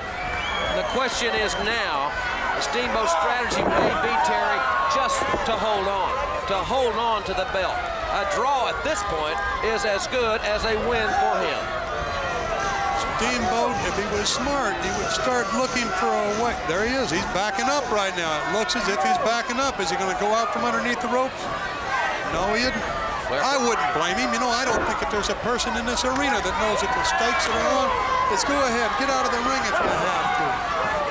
You're risking a tremendous amount of money by staying in the ring, Steamboat. Flair now opening up on Steamboat again, the slugfest. What competitive fires burn in the bodies of these two athletes. Steamboat barely able to stand. Flair just shoves him down. I love both of their attitudes. Never say die, either one of them, Jim. Flair with another big thunderous chop. Look at Steamboat. Look at this. He's got a glazed over look in his eye. Look at his leg. Look at his left leg. His left leg is functionally like just limp. How loose the knee is. You bet it is. You can't even walk on it. Look how loose his leg. But he just keeps on coming back. They will not quit. I love it. I love it. What a tremendous match this is. What a great, great wrestling match. What great competitor. I don't care what sport you're talking about. These are two of the greatest athletes, bar none, in the world today, Jim Ross. Steamboat now is not laying back. He is not being passive. He is not going to go outside. He's not going to kill He's time. crazy. He wants to compete. He's crazy. He wants to pin Flair one more time, obviously. But I don't know how sound the judgment. I'd sell him the ropes. You know, Flair's a master at turning things around. Steamboat with the clothesline. He blocked the atomic drop. He's got a lateral press on Flair, and Flair's foot's on the top of the bottom rope. This is not a championship at stake now. It's personal. It is personal pride on both men's parts right here. A lot of pride. Indeed, you are right. Steamboat sends Flair for the ride, but Flair counters with an elbow to the back of the head. And now Flair with a big suplex. Japanese suplex there, Terry. Got it way up on his shoulder before he came back with it. How much time is left in this match? Flair had better start going for those pins. 6 minutes left, I've been informed. 6 minutes, and if I was Steamboat, I don't know what I'd be doing. Flair now. Will he go up top for the high risk? I'm surprised he didn't put the figure 4. 6 minutes remaining. Flair up top. Steamboat trying to knock him off the ropes with all he's got. And this was the mistake that perhaps Flair made up on top. Oh, my gosh. That was a 10-foot slam off the top rope. Flair body slammed off the top rope. Once again punishing his back. And The double arm chicken wing. The double arm chicken wing. He's got him. He fell back. He can't hold him. He's got Flair. He's got Steamboat. Flair had Steamboat's shoulders to the mat. Or did Steamboat has won it. Steamboat had Flair's shoulders to the mat. He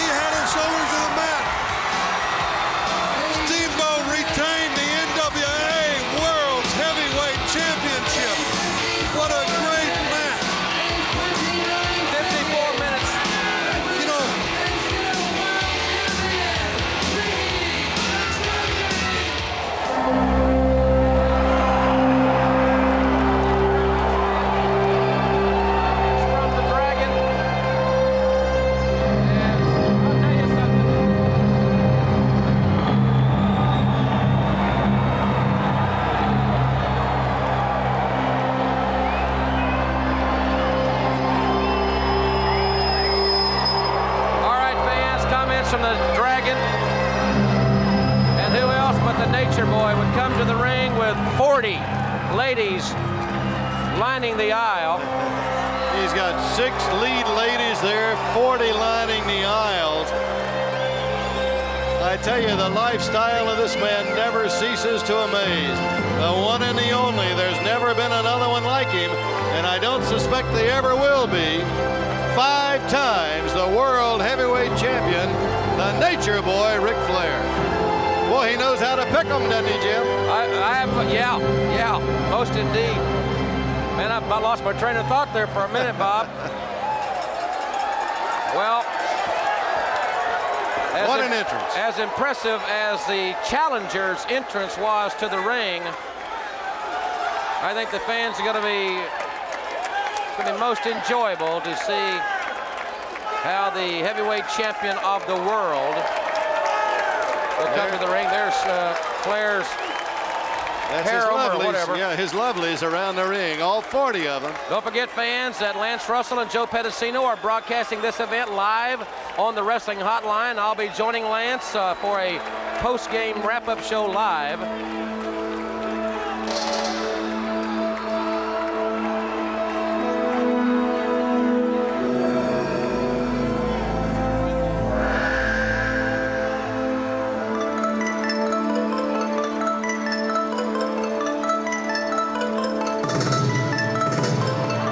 Talk about a contrast. He is a family man.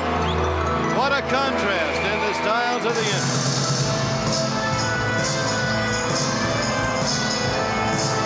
Music City. Ricky the Dragon, the little dragon on that pony.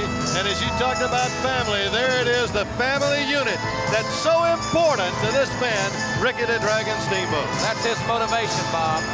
Look at the little dragon. With his little cowboy boots and a nice, what a cute outfit. Yeah, you know, Rick said we're saying hello from Nashville. There's our rhinestone cowboy. Rhinestones on that little cowboy outfit of the little dragon. Got his guitar around his neck too there, Jim. Maybe a future country music sensation. Maybe the new king here. The Prince.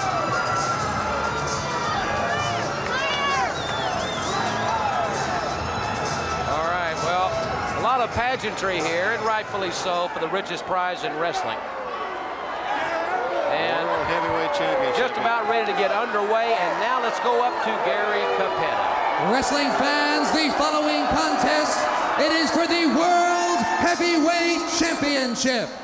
It is set for one fall with a 1-hour time limit.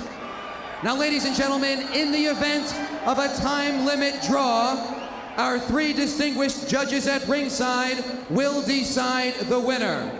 Now, ladies and gentlemen, let me take the opportunity to introduce our judges to you, as there are no other 3 individuals better qualified to judge a match of this importance.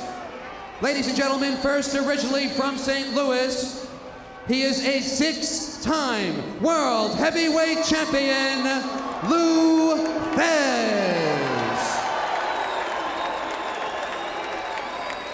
And ladies and gentlemen, the only man from New Zealand to be crowned the World Heavyweight Champion, Pat O'Connor. And ladies and gentlemen, only one time in history have 2 brothers held the World Heavyweight Championship. Ladies and gentlemen, one of those brothers, the distinguished Terry Funk. And now, ladies and gentlemen, the participants. Introducing first the challenger.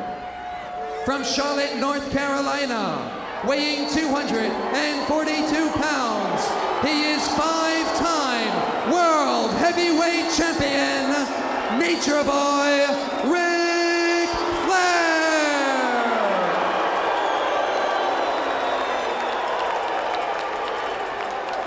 And ladies and gentlemen, his opponent from Hawaii, weighing 237 pounds, he is the World Heavyweight Champion, Ricky the Dragon Steamboat.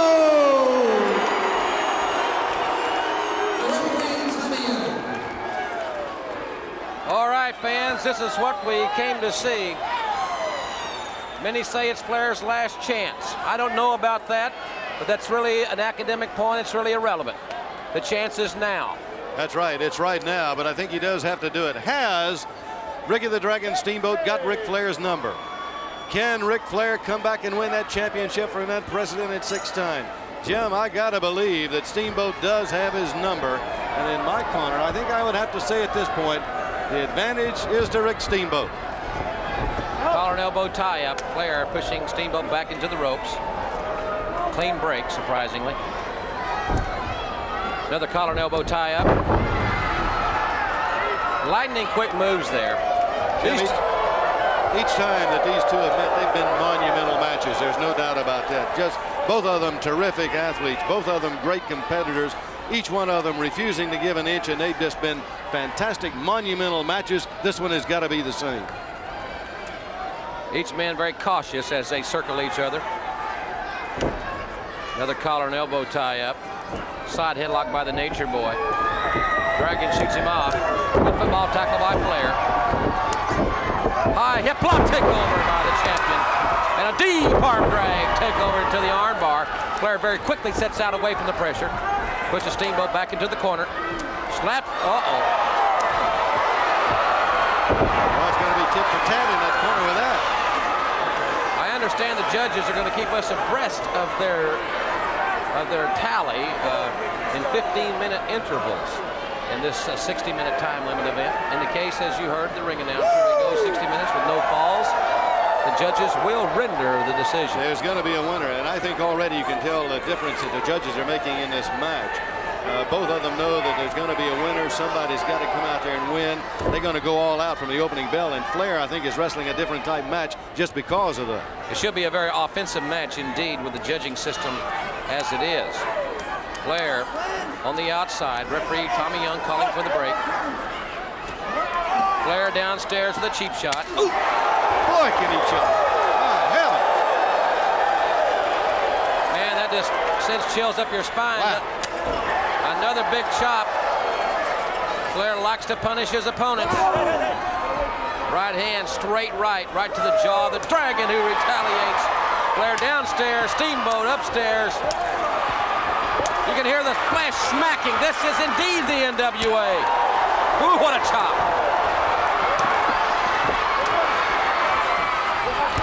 Steamboat misses with that shot. But not that one. Flair to the corner in the Irish whip. He's elevated up the lights. And neither man giving an inch. And Flair falls right out on his back. Both of them possessing unbelievable stamina to take those chops, deliver them, and to keep coming back. Flair falling right on his back out here at ringside. You know, if Flair has any weakness, it might be his back because of the airplane crash he was in the mid-1970s as the judges look on. The severity of that injury is it's a mark in his favor that he can come back and compete. Remarkable recovery on his part there, Jim. Not many athletes can come back and compete at the caliber and the class that he has to go on to be the champion and to be champion for so many times. Talking about that, I might mention right here, Jim, something that the fans may not be aware of. This man, Rick Steamboat, the only man to ever make Ric Flair submit. That's exactly right with the double arm chicken wing. That was April 2nd in New Orleans in the magnificent Superdome. All right, Flair back in the ring now, and again, both men are somewhat cautious, and I can understand that. Side headlock. Steamboat trying to turn away from the pressure to reverse into an overhand wrist lock, it would seem. Steamboat and Flair both in magnificent condition. Both men rely tremendously on cardiovascular conditioning. Overhand wrist lock, test of strength, the determination etched across the faces of both men. Talking about conditioning, I talked to Flair earlier, and he said that he had taken this match very serious, that he had undertaken for him an extremely demanding training regimen. He says he's in the best condition of his life. Steamboat with the advantage there, taking Flair off his feet. Oh, God! Armbar applied by the Dragon. Drops a knee right into the shoulder. Does it one more time, and Steamboat punishing the champion, or the challenger. 5 times champion. It's, you know, we've seen Flair for the bulk since I have known him as the world's champion for so long, and without that championship belt, it was certainly strange. And Steamboat, though, has carried the belt even to a great level with a great deal of esteem and class and professionalism as he drops the elbow on the arm of Ric Flair, and Steamboat now working on the arm of Flair. Jim, I've been trying to do like the judges. I've been keeping a little scorecard of my own over here, trying to break it out in 3, and I'm going to try to keep 3 and 5 minute segments if I can to see who has the most offense, who seems to be punishing the other one more. So far, Who, big on my card, it's been Steamboat. Right tackle and a deep arm drag takeover. I don't think anybody executes an arm drag any better than the Dragon. He gets so deep with it, and now you look utilizing the leverage as he works on the arm bar. Look at the position of Flair's elbow is in a very painful position as he rolls away from the pressure once again. Steamboat with the hammerlock on the challenger. Tommy Young, 5 times NWA Referee of the Year. Signed this all-important contest. Nice reversal. Drop toe hold by Flair. Steamboat reverses, goes behind Flair, comes back with a hammerlock. Steamboat, I think more than any other wrestler in professional wrestling, he just seems to match up better with Flair, Jim. He knows him very well. You see him, Steamboat, yeah, there it is. I was going to say, looks like he was trying to get him in a half Nelson position. That's exactly what he's got him in. Trying to turn Flair on Flair's back. If it was amateur wrestling, it'd be over right now, but it's not. This is the NWA where we wrestle, and it takes a 3 count. Flair reversing up. Steamboat back into the armbar. Pulls on the arm. Big chop by Flair. Oh, he got it all that time. Man, you can hear the flash it's just so physical. You can hear the intensity. It rings all the way around the arena. That's how hard those blows are. What a move. Nice move by Steamboat going between Flair's legs. Double leg pick up back into the hammerlock, almost in a chicken wing type position. As Steamboat really has the arm in a painful position for Flair. And Steamboat over Flair. Got that leverage advantage. I don't think you'll ever see any more 2 evenly matched great athletes like this going at each other tooth and nail. They can do it. They do it every time they meet. This is the way they go at each other. The stamina that they both possess and the conditioning that they're in, it's almost to the point of being unbelievable. Great athletes. Flair grabbing a handful of hair, taking Steamboat in the corner right above us here. Referee calling for the break. Steamboat will give you a clean break. But is Flair going to let him? That's the question. That's debatable. Flair with a big forearm. Roll right to Steamboat's head. That was a cheap shot. And Flair with another one. New move in the corner for Flair that we haven't seen him utilize in quite some time. And another big forearm. That's the 3rd one. And the look on Ricky Steamboat's face will tell the story. You better believe, with the experience that this man right here has, when he sees an opening, he's going to take it. Those chops are as physical as any singular weapon in the sport, and Steamboat retaliates. Flair with a straight right hand. Steamboat almost down. Flair the right to the downstairs in the abdomen. That's the 3rd one. Behind the head, rabbit punching. Boy, he's working upstairs and downstairs. He's flailing away at him, really with power blows. Big chops, and Flair is in trouble here. The challenger falling face first on the canvas, and Steamboat right back to that arm bar. And remember, the arm bar can lead right into the chicken wing. You work on the shoulders, you weaken the shoulders as the judges, there you see Luthez jotting down some notes, but from the arm bar, it's a natural progression, a hammerlock, the arm bar, whatever it may be, Bob, to go right into the chicken wing. And I think that Ric Flair's got to be very fearful of that because he knows what Steamboat can do with it. If Steamboat gets that chicken wing on him, that double chicken wing, he's had it on him once before. Flair had to submit. It could happen to him again.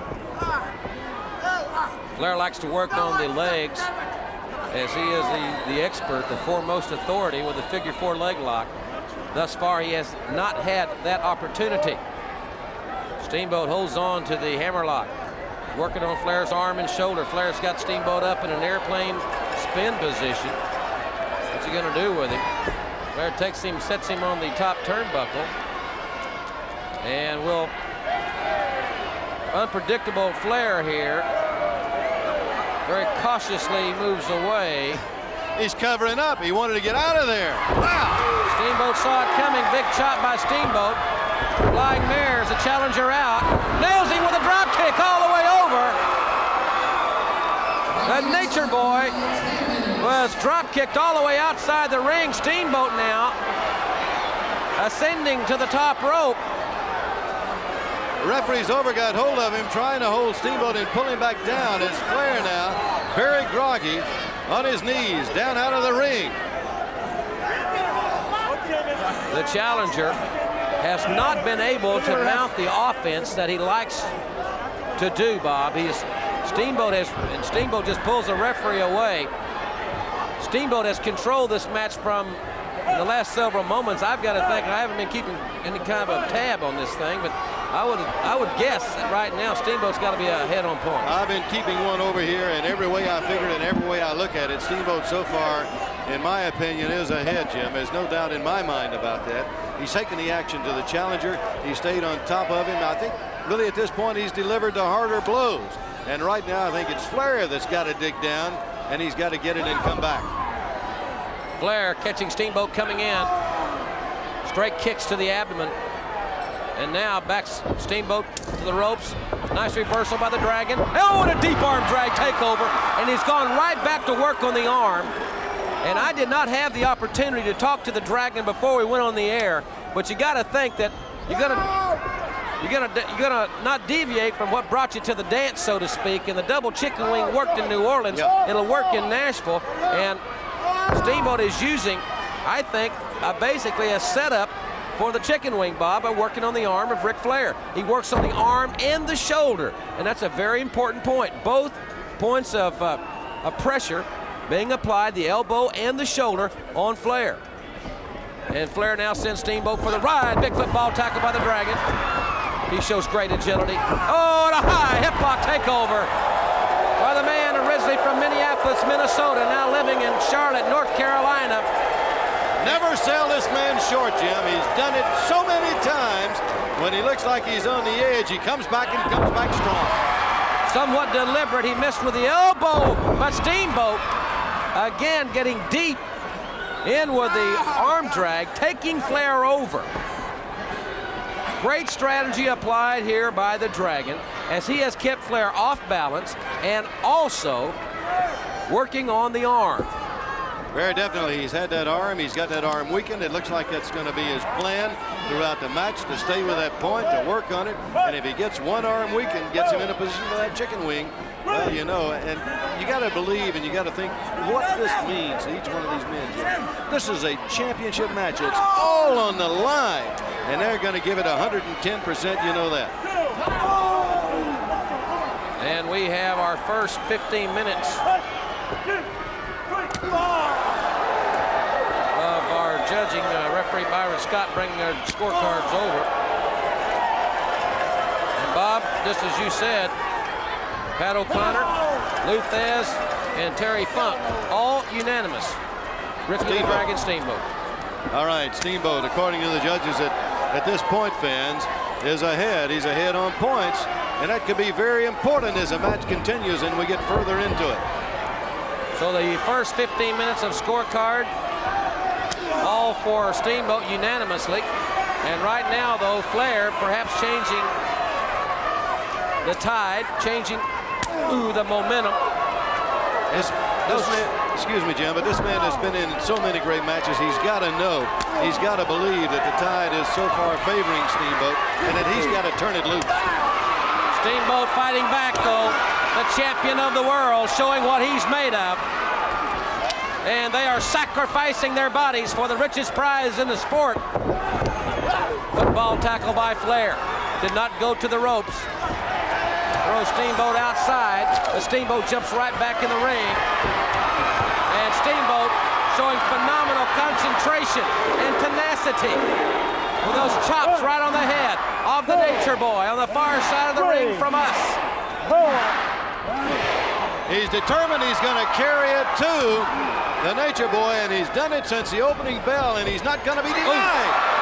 Flair upside down, and his leg caught in the top turnbuckle.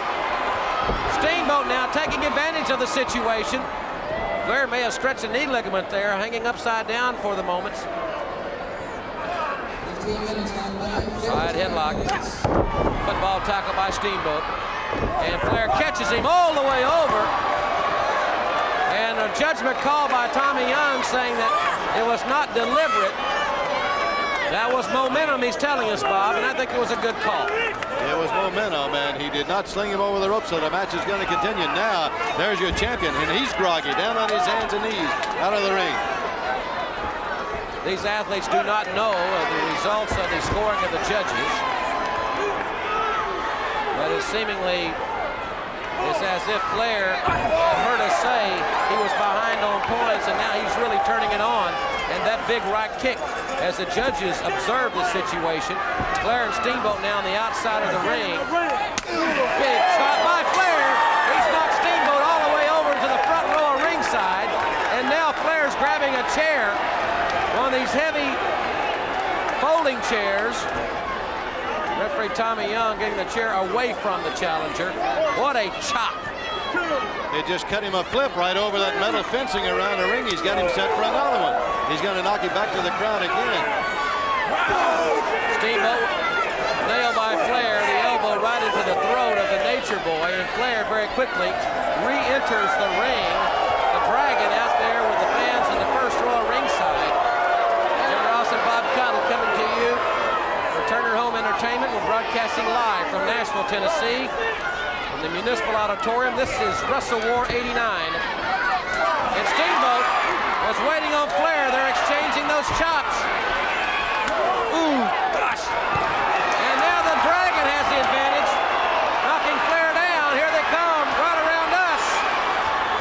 Flair comes back into the ring, the quicker, and the Dragon up on top. And the challenger is down. And perhaps the momentum is changing once again. Just when it looked like it had moved to the corner of the challenger, Nature Boy Ric Flair, it looked like it turns again into the corner of the champion. He went upside down into the corner, came down the apron and was nailed with a thunderous judo chop, and the challenger is in deep jeopardy here. The Dragon, sensing that he has Flair weakened, a snapmare taking the challenger over, back into the arm bar. He is relentless in his attack. It is sound strategy, well thought out by the Dragon. He's going to stay with that arm if possible, and I'm sure that he's got chicken wing, double chicken wing in the back of his mind here. And the Nature Boy, I think, realizing, and who knows, it may have been his plan all along at the beginning of the match, the first portion of it, that he was going to try to save a little back. Then it looked like he turned it loose. Now all of that may have backfired on him. Steamboat with his shin bone right on the bicep and tricep area of the Nature Boy. Great responsibility for the three judges. I'm glad it's them and not me. I don't think you can come up with three greater people to do that. They know more about wrestling, Jim. Steamboat, oh! He went for the high risk. Flair dropped down. Steamboat ricocheted off the top rope all the way face first to the floor here. And Steamboat was going for the high cross body press. And he just ricocheted Bob off the top rope. Nothing between him and the mat but imagination. What a blow he took as he landed. And now, again, the tide of battle changes as it can very quickly when you got two great competitors like this going at it. Jim, I was thinking, we've seen a lot of matches. I don't think you'll ever see a greater match than what's in progress right now. Flair brings Steamboat back in. And now the Nature Boy going for a 6th World Championship. And another man that has held it 6 times is at ringside as a judge, the legendary Lou Thesz. Steamboat brought out to the middle of the ring, dropped right on the back of his head and his back by Flair. Steamboat, ooh, up quickly. Watch Steamboat get up. Man, he's taking taking everything Flair can dish out, and it is physical, fans. And the Dragon will continue to fight until there is no breath left in his body. You'll never see greater determination than he's showing now. He has brought tremendous class and character to the heavyweight championship of the world indeed. And he and Flair exchanging thunderous blows once again as the fans beginning to taunt the Nature Boy, who always has something to say to them. Flair with that belly-to-back suplex, and Steamboat up on his shoulder, and oh, that's how far it was. Wow. We're looking 6 inches. Wow. 40 minutes to go, the time limit we've been informed. What a pace these men have set for this match. And Flair trying to hold Steamboat's shoulders down. You see Steamboat's right shoulder. Flair needs to extend his hand down to Steamboat's wrist, perhaps to hold it down. He knows that was not going to work. So Flair is going to go back to another offensive move. He's going to back off, and he's going to do something else here, and that may be wise. I think he should. Knee drop right to the head, one of the most vicious maneuvers in the sport. Are you looking now at the man that's going to be world champion for the 6th time? Well, not if Ricky Steamboat has anything to say about it. Flair had a handful of hair there for just a moment. Good officiating there by Tommy Young. We've had great officiating all night. Should I say all day today here at Wrestle War 89. Flair, double arm suplex, nailed him with it. He's on top now, the legs grapevine, 1, 2. Again, about the 4th or 5th time he's been just that close. Boy, you got to hand it to Flair. Never have I seen him in better shape and condition than he's in for this match. Jim, evidently it's true. He has trained that hard for him. Flair drops the elbow on the Dragon. Lateral press, but Steamboat, you saw Flair did not quite get the pinning predicament as executed as he wanted. He's conversing with Tommy Young regarding the count. I thought the count was just fine. Another chop, and these guys are just beating the hide off each other. Flair misses with a chop there. The Dragon caught him! Oh, I thought the Dragon had him. Flair drops Steamboat over the top rope. Rope first. Steamboat is out. He's under the rope there. And the ropes may have saved the championship for the Dragon. Flair had that leg hooked, and he could have had him for the count of 3. He had a knee right down across the throat, the leg, and still had it there, choking him. Bob, at this point in time in the match, with this much time gone by, as referee Byron Scott gets the next version from the judges, oxygen. The fuel, oh, what a chop. It's so important. And we'll give the results of the judges' decisions thus far in just a moment. Flair's got Steamboat here on the outside. He's got him up, he suplexes him. Right out here on the floor. Flair has just suplexed the champion on the floor. Terry Funk voted for Flair because of the near fall. O'Connor's got Flair. And Thesz has gone with Steamboat. So we had the first round of voting was unanimous for Steamboat. This time it's a split decision for Flair. We have had 4 votes for Steamboat thus far and 2 for Flair, if you're keeping score. So the Dragon, theoretically, and technically, more specifically, at this point in time, is ahead on points. Our next judging could certainly change, though, Bob, because right now, it's all Nature Boy. Ric Flair, as we say, fans, evidently has really trained hard for this, in great condition, and he's been coming on strong in the last minutes of the match. Steamboat up and over. Great move by the Dragon. Great counter wrestling. 1, 2. And the strength of Flair kicks out. Steamboat and Flair both up very quickly. It's Steamboat with the chops, positioning Flair to the center of the ropes, and he sends him for the ride. Steamboat misses with a chop. Flair nails him. Oh, God, they went over. They both went over the top. And both men lay virtually motionless on the mat here, right outside the ring. They're both hurt, and they could both be seriously hurt here. That was a long fall, the way they both went out of that ring. Well, I tell you now, if there's a count out right here, we will still go to the judge's decision.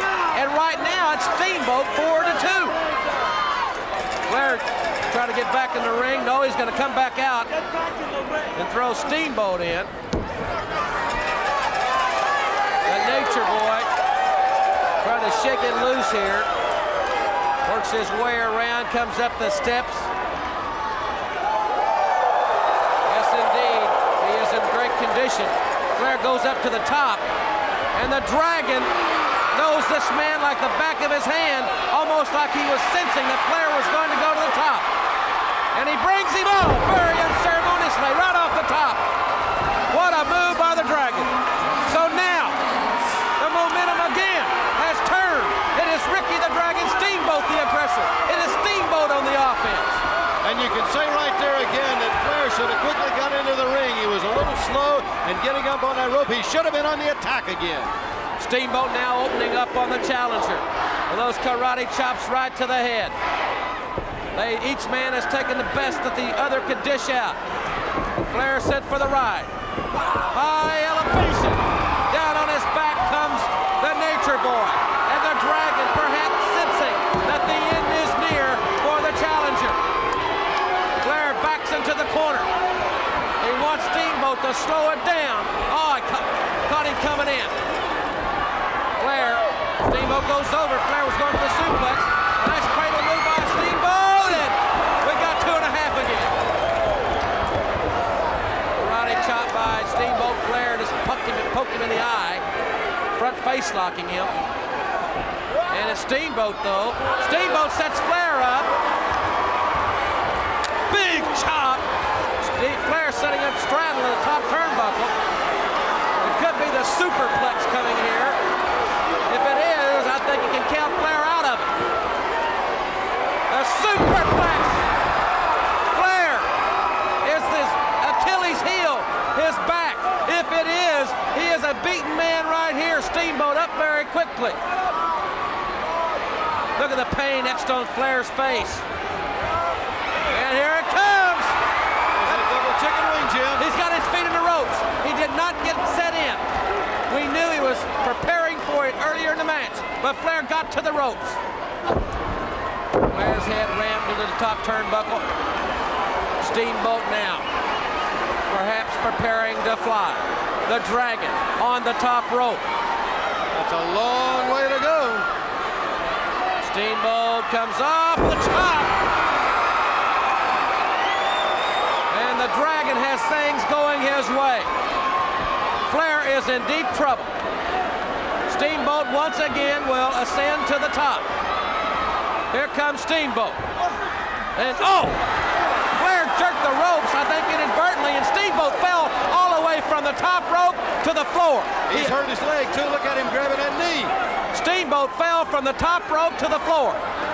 Flair was out of it on his feet. He grabbed the ropes. That shook the top rope.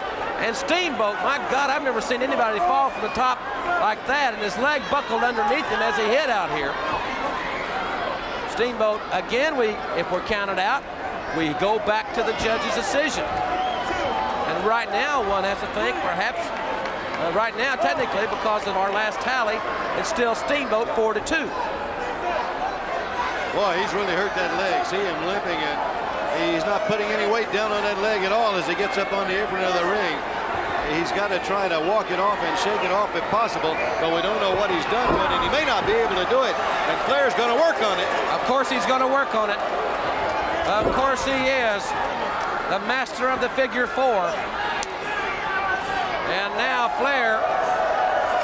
I'll tell you something else about Steamboat hurting his leg. As Flair's got Steamboat up in a vertical suplex and he drops him.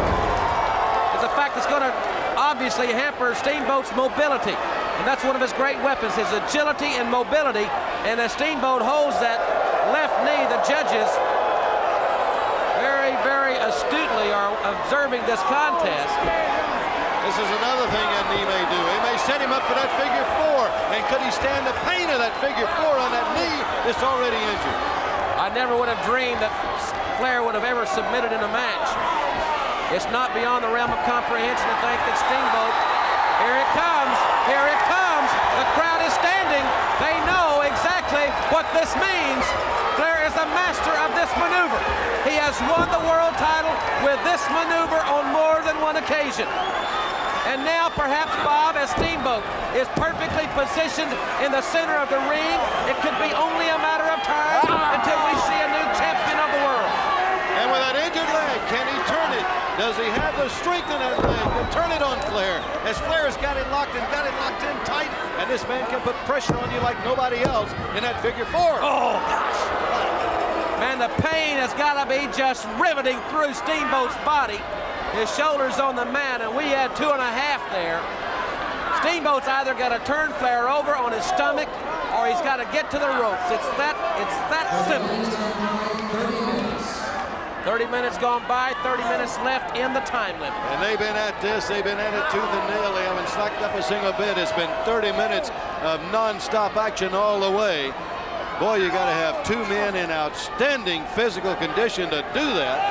I want to tell you something, Bob. When fans tune in and they see a championship match and they hear 30 minutes gone by, they know it's the NWA. They're not out here posing. They're not out here to rock and roll music. These are two great conditioned athletes for the richest prize in this sport, and they are putting it all on the line. And Flair, he says he's the dirtiest player in the game. He's going to try to dissect the leg of the Dragon right here, and what a chop. Man, you can hear that one down on Printer's Alley, down here not too far from the building here in Nashville. Well, Steamboat knows exactly what Flair's going to do with that leg, and he's trying to protect it at every opportunity, but there's no way you can continue to fight and do that. Steamboat fights back. Boy, what a heart the champion has. What character. Ooh, what a chop by Steamboat, and a karate kick.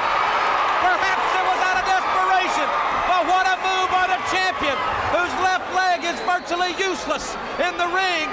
Steamboat's got him up. A slam, but Flair inside cradle, 1, 2, 3, he did it! Steamboat's leg buckled, and Flair has done it! Flair has done it! Ladies and gentlemen, the winner, and for the 6th time, World Heavyweight Champion, Nature Boy, Ric Flair!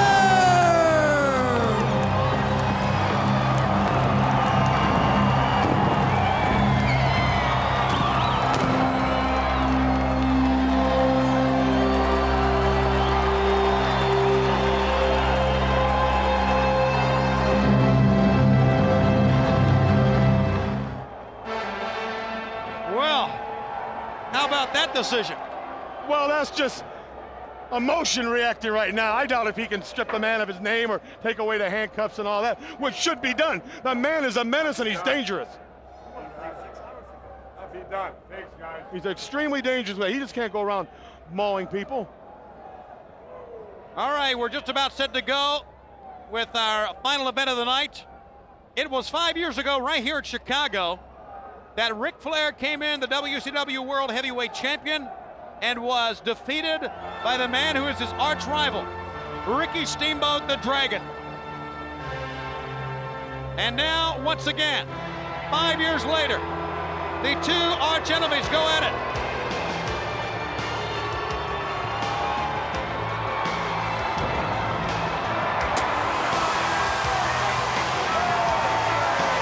Steamboat, who for the past month, Brain, has, you got to be honest about it, kind of lived in the shadows of everybody talking about Hulk Hogan, and Hulk Hogan making a personal challenge. Well, you see, I believe that's Hulk Hogan's battle plan. I believe he wants to do it. He's such an egomaniac. He wanted to take all the thunder away from Steamboat. Steamboat the Dragon, breathing fire. But Steamboat's got the match, not Hogan. That's right. Here at the Rosemont Horizon, it'll be a one-fall match for the WCW World Heavyweight title. And the fans kind of split. There are Flair fans and there are Dragon fans here. Well, Brain, we've seen a lot here tonight. Wow. We have seen a lot. And it's not over yet.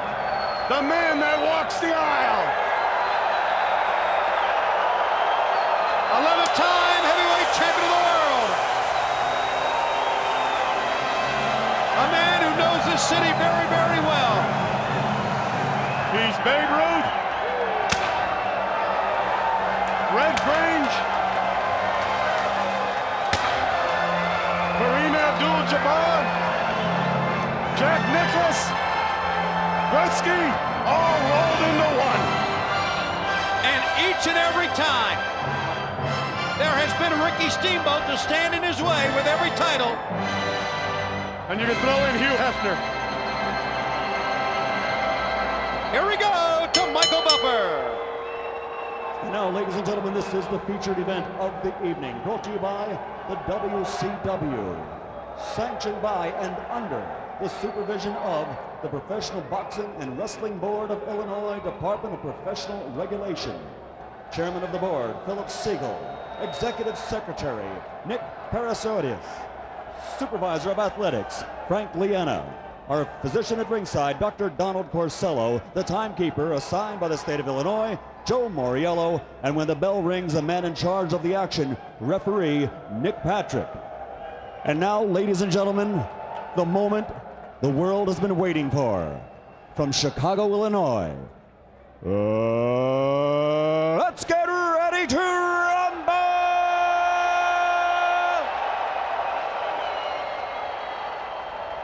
This is it for the Professional Wrestling Heavyweight Championship of the World. Introducing first, wearing yellow and black, and weighing in at 234 1/4 pounds, from Charlotte, North Carolina. He's a former world television champion, a former U.S. heavyweight champion, and 5 years ago, he won the world heavyweight title right here in Chicago by defeating the very man he faces tonight. And tonight, he will try to make history repeat.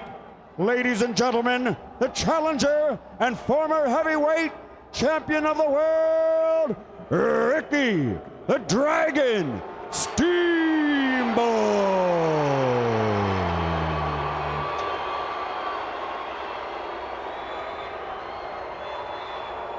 And his opponent, wearing red and weighing in at 241 1/2 pounds. Also from Charlotte, North Carolina. Also a former world television champion. Also former U.S. heavyweight champion. And he remembers that world title loss 5 years ago here in the Windy City. He says history will not be repeated tonight. Ladies and gentlemen, presenting the 11th-time world champion and reigning professional wrestling heavyweight champion of the world, the Nature Boy,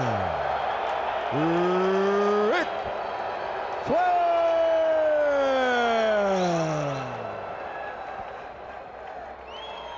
Well, one thing I was thinking about when Michael Buffer was giving all the accolades, I was thinking about what we have seen tonight. As you see Beth Flair, Rick's wife, at ringside, watching this match. She has seen Rick in many big matches. I was thinking about, we've seen Chicago Street Fight. They broke apart a souvenir stand here somewhere. The bloody and battered Dustin Rhodes match with Bunkhouse Buck. Boots ripped off, belts, boards. The Boss Invader, Sting and Rude. But I think what we're going to see is, I know what we're going to see is an entirely different matchup. Two men who know how to keep it in the ring in a straight wrestling match. Two of the greatest of all time you're watching right here, going at it for the world title. And they have the utmost respect for each other. Drop toe hold, and Steamboat counters by sliding out of it. But Steamboat could not look him in the eye. Did you notice Flair went right up to him after instructions and stared him down? Steamboat turned away and waited for the bell to ring. I guess he doesn't want to play any games. He's just here to wrestle. Absolutely. Arm drag. You know, throughout his great career, Steamboat has always been a fan favorite. He tries to sit out again. Flair hooks on the front face lock. Back they go to a ropes. Steamboat has always been a fan favorite. He's never been booed, never been a rule breaker. But tonight, he was booed by many fans because we have a tremendous amount of Flair fans here in Chicago. Flair was booed as well, based on the annex. Hey, these people here in Chicago would boo the Easter Bunny. And probably have. They'd mug the Easter Bunny. Side headlock. head scissors, Steamboat.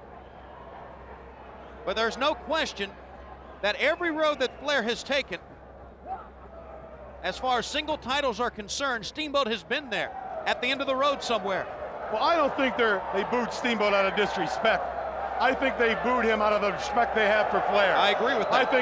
I mean, face it, Hank Aaron hit 755 home runs. Right. But he doesn't have the respect of Babe Ruth. Same thing here. I don't think anybody wants to see Flair lose that title. The man's an institution. Can Steamboat do it again? Michael Buffer talked about 5 years ago, right here in Chicago, when Ric Flair lost the world title to Steamboat. Shoulder block takedown. And that is true. But I will go back even further. When Steamboat first broke into the sport in the late 70s, Ric Flair was the television champion at that time. Steamboat was an unknown.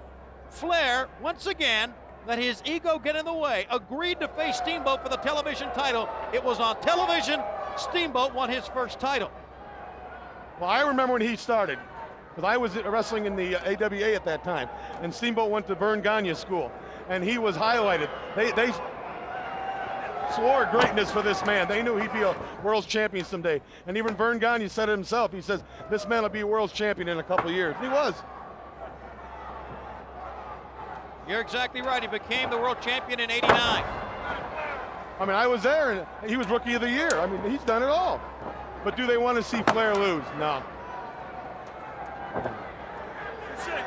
Then in the early 80s, after Flair lost the world title to Harley Race, Flair and Steamboat both battled for the U.S. title. And now it's for the world title. Steamboat is not backing down at all. And this is what he should do. Oh, you have to. And Flair wouldn't want it any other way. Flair wants them to come at him. This is make it or break it for Steamboat. There's so many challengers here right now in WCW. If he don't get the job done tonight, he goes down that ladder. He's going to have to wait a while and work his way back up. And it's hard here. It is hard. I mean, this punk, Steamboat, just slapped the 11 times world champion in the face 2 or 3 times. What does this pineapple punk think he is? Into the ropes to the left side. Flair over the top. Steamboat down and up again. Here we go.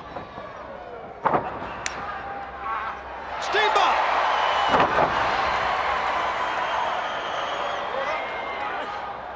Flying head scissors. Great execution by the Dragon. Look at him go. Flying head scissors again, and over goes Flair. Flair back up, but back down.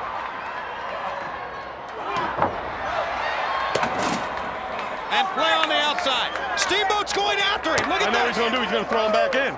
Steamboat is smart enough to realize you can't beat him on the floor. You can win the match if he's caught out, but you can't win the title. That's how smart Steamboat is. Well, he's not smart about everything, but he's smart about this particular fact. And Nick Patrick counts 2. I'm surprised.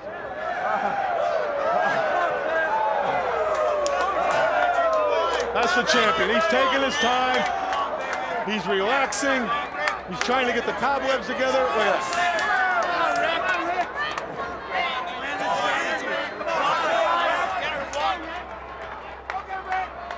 Ric Flair.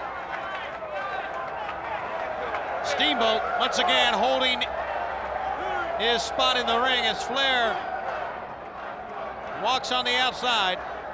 Who will be on Rush Street tonight wearing that belt? Will it be Steamboat or will it be the Nature Boy? You know, it would be easy for Flair just to stand on the outside, let the count out happen, walk away winning the title by countout, but he doesn't want to do that. His ego will not allow that. Well, and he's not that kind of a champ. He's not that kind of a competitor. Ric Flair's made some mistakes in his life, but he's made some great moves. And I mean, look at this. But he's done a lot of great things in this sport. Whoa. That's where he wanted him. Steamboat fires back.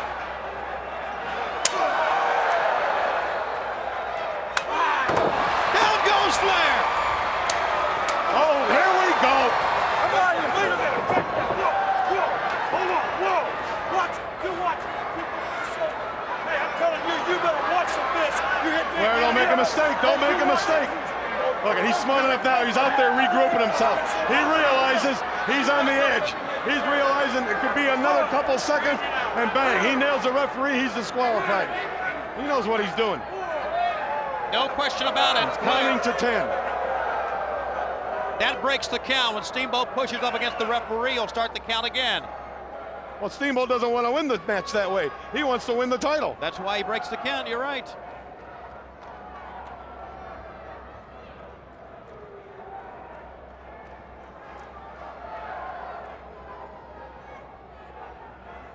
Very tentative world champion right now. Now to the neutral position.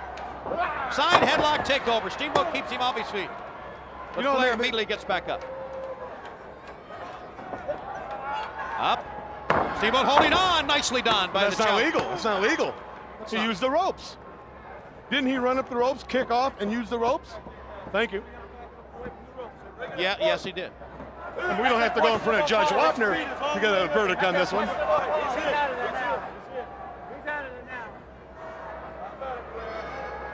A lot of talking going on inside the ring, as you can hear, and a lot of intimidating. Flair saying, you don't have me, you don't have me, and Nick Patrick checking in. They know each other quite well, as a matter of fact. Shoulder block. Steamboat grabs the side headlock again. Take you back to a press conference that Nick Bockwinkel had when he took Flair out of the world title match at Super Brawl back in February. Who was there with Flair and his family besides Arn Anderson? It was Steamboat, the Dragon. They have been very close friends in the past. Well, Steamboat, you don't understand something. Steamboat and Arn Anderson are leeches. They just hang around so Flair will pick up the checks. That's all. They're just mooches. Are you sure of that? Oh, I'm positive. I've been out with him many nights and had a few drinks and a dinner with him. Yeah, he pays. He's just that kind of a guy. He's just a fun guy. Well, Ric Flair is that. But these other two are leeches. The man you see in the ring, 2 count, is the man outside of the ring as well. Many people have said, is Flair as arrogant? Is Flair as flamboyant? And does Flair have the lifestyle that he always talks about? I said, absolutely. No, you're wrong, Tony. He's a lot more outgoing than he is. That's right, he is. Yeah. You should see the robe he wears at home. I would rather not. Steamboat holding on to the side headlock, holding the grind down the world champion here, Ric Flair. Flair's been in this position before. It's been the first Punk ever slapped a headlock on him. And Steamboat is no punk. Punk. Steamboat won the title, like we said, 5 years ago here in Chicago. They had a return match in New Orleans, went to a draw, and then Flair won the title back from Steamboat in Nashville the same year. 3 classic matchups. Steamboat hits the middle turnbuckle over the top. Flair follows him out. Snap married him over. Steamboat flying hit scissors again, taking Flair over. Takes him down again. Steamboat is 2 and got a 2 count. That was close. Steamboat is as fundamentally sound as we've ever seen him. You got to agree with that, Brain, in this matchup. And how much homework is there really to do for both of them? They've been in the ring with each other before. They're friends at one time. I don't know how they still feel about each other. I imagine they have respect, but they have that competitive respect, and that's different. But now, why last week on WCW Saturday Night, based on all the respect they have, the friendship that they've had in the past, would Flair come out in his street clothes, like he did, and put that figure 4 on a young guy and slap Steamboat in the face? Well, that's all called intimidation. If he can gain an inch advantage on Steamboat for this match, that's what he wanted. And if his friend is mad because of it, tough luck. He is doing what he has to do to hold on to his belt. You think it's the pressure from the statements from Hulk Hogan as well? Of course, that has a lot to do with it too. Shoulder block, down goes Flair, here goes Steamboat again. Steamboat has been going back and forth many times. Steamboat goes over the top. Skins the cat back in. He rolls up Ric Flair. 1, 2. Side headlock takeover again. 2 and no sir. Well, that was the closest one yet. Once again, as anticipated, an entirely different match than we've seen in Spring Stampede. Hey, aptly named. It's the spring, and they've been running over people all night. Wow. Like a stampede. Seen it all.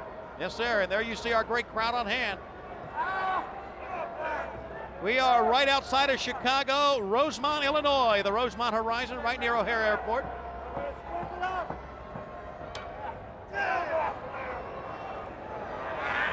A roll up, a 2 count.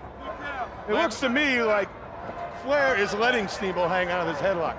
He's letting Steamboat squeeze tighter.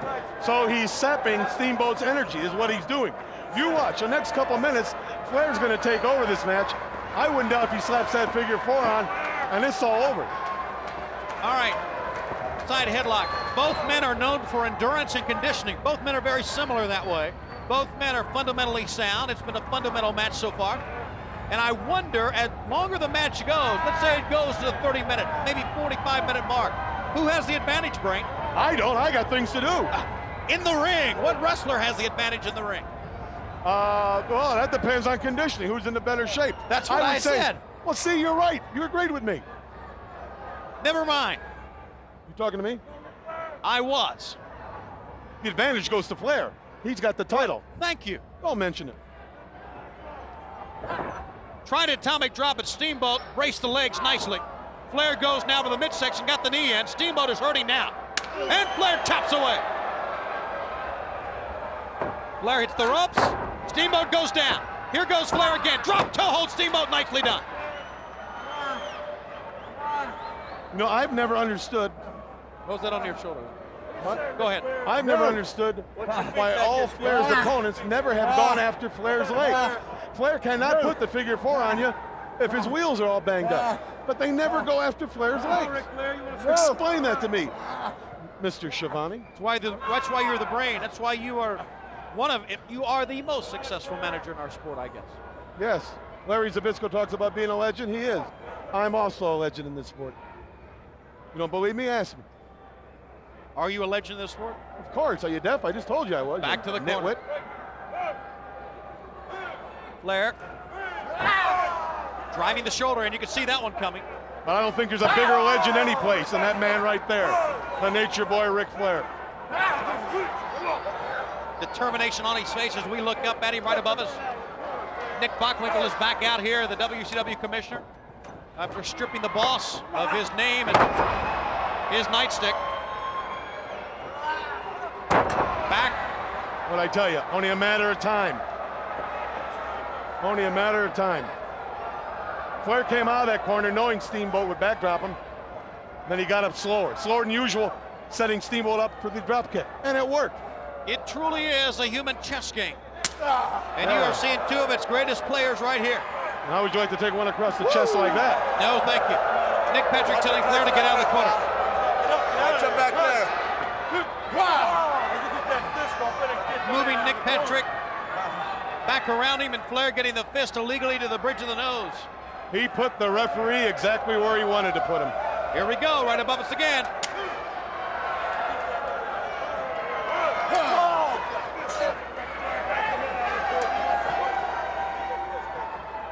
Back in the corner, Flair again, the nose. Yeah, but the size of Steamboat's nose, you can pound on that all day and never hurt yourself. Flair after him again. Snap mirrored him over. And Ric Flair. Steamboat firmly planted right in the sea of the WCW. Yes! He's on target with the knee again. I smell pineapple juice. Easy.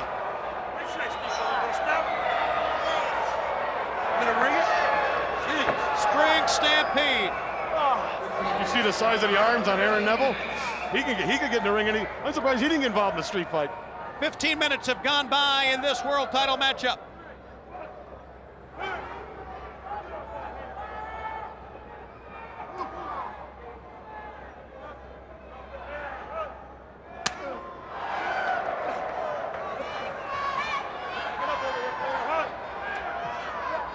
Flair pulling Steamboat out of the corner again. Once again, Steamboat is planted, and once again, Flair's on target. Great instincts by Ricky Steamboat, the Dragon, to try to roll back up, forcing Flair to push him over to get a pin. He didn't stay down. Flair does it. He gets a 2 for the second time, and now again, 3 straight times a 2 count here. It's got to hook the tights. No, repeatedly the 2 counts. Flair just cannot keep him down here. And he's got to use the tights and the ropes. Simple, very simple, if you think about it. If he keeps kicking out, pick up something and knock him out. It's the law of physics. There's the elbow. Here's the cover. There he hooked the leg that time and the head. And he still can't get Steamboat. Get out of that couch. Pull it up every time. Talking about conditioning, and you're seeing it right now. 15, maybe 17, 18 minutes in this match, and they're still going at it. Steamboat's shoulders will not stay down. When they get up, it's toe-to-toe. Well, a time limit means nothing to these two.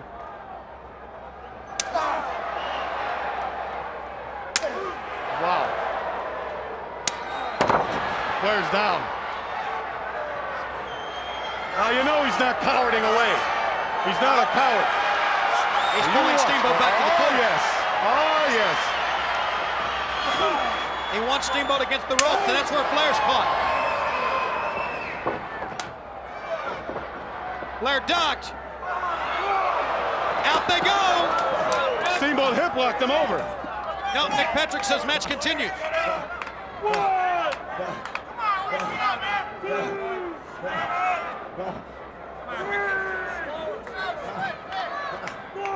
Both men may be counted out here. Now Flair's on his feet. He'll take the win like this. No, he won't. He broke the count that time. But he didn't break the count on Steamboat. He's going with a pile driver outside. Steamboat reverses. It's getting serious now. He was gonna crack his head like an egg.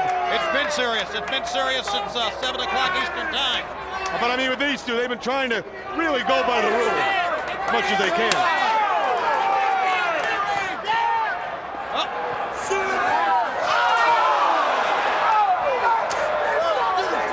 Steamboat hanging upside down like a bat. Steamboat came over. He saw Commissioner Nick Bockwinkel. He was going to get a chair. He's hung out to dry, isn't he?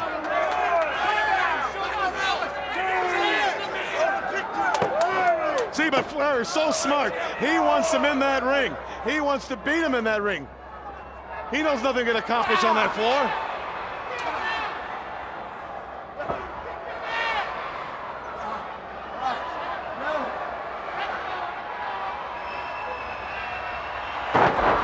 Superplex in the middle turnbuckle.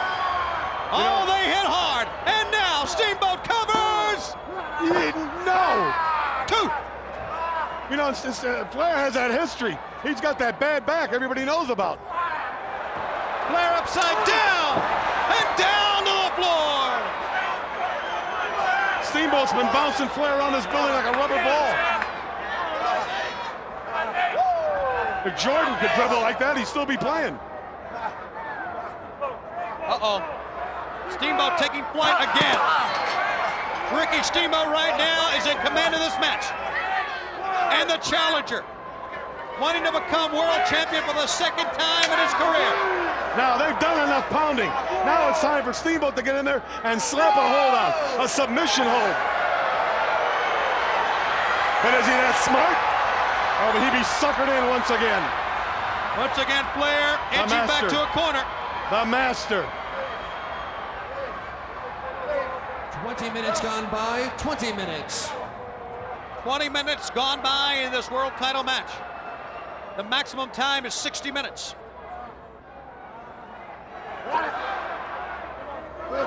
If that bell rings in 60 minutes, they'll still be fighting. They'll still be going. This could go all night. Got anything to do? I got a lot to do. You don't know her, though. A dazed Ric Flair caught in the corner. Repeated backhand chops from the Dragon. The martial arts skill coming through. Those are on target. A head first tumble by Ric Flair. Oh, no! Foot on the rope. Out goes Ricky Steamboat. But he's back in. Look at this endurance. Steamboat at the top of his game this night. He's ready. He wants it bad. The human chess game continues. And Flair gets the next move.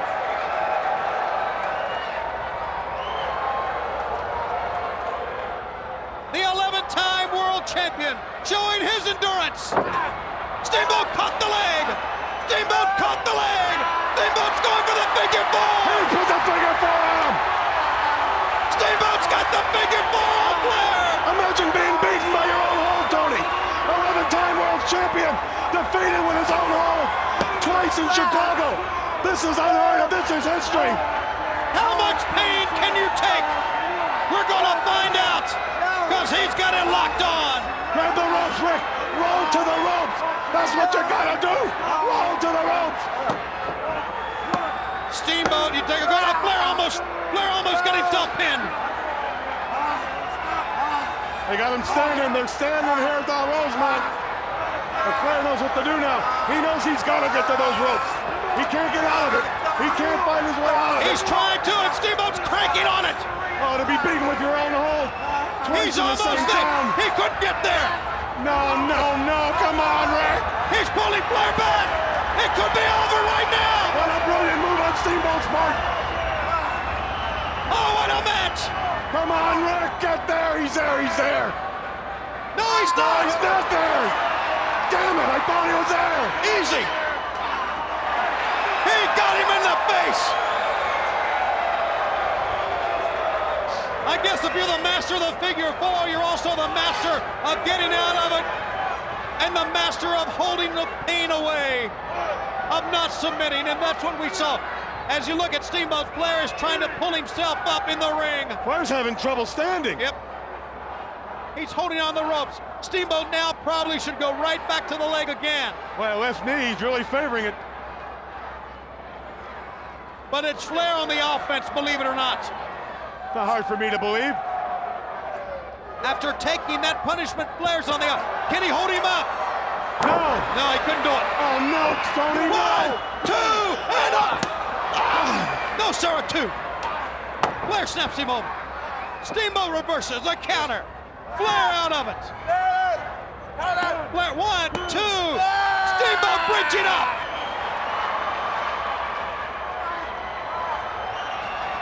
A backslide. Who's going to get it? Rick, just drop to your knees. Just drop to your knees. He can't do it, Ben. It's gut check time at the Rosemont Horizon. Who's going to do it? It's Steamboat down. Steamboat's going to do it. He's going to do it. He dropped to his knees. He's going to do it, Tony. He's got him. He's got him, I think. He's got him. One, no. two. Flair's out at two. My blood pressure's 200 over 300. He rolls him up. Two count again. Incredible.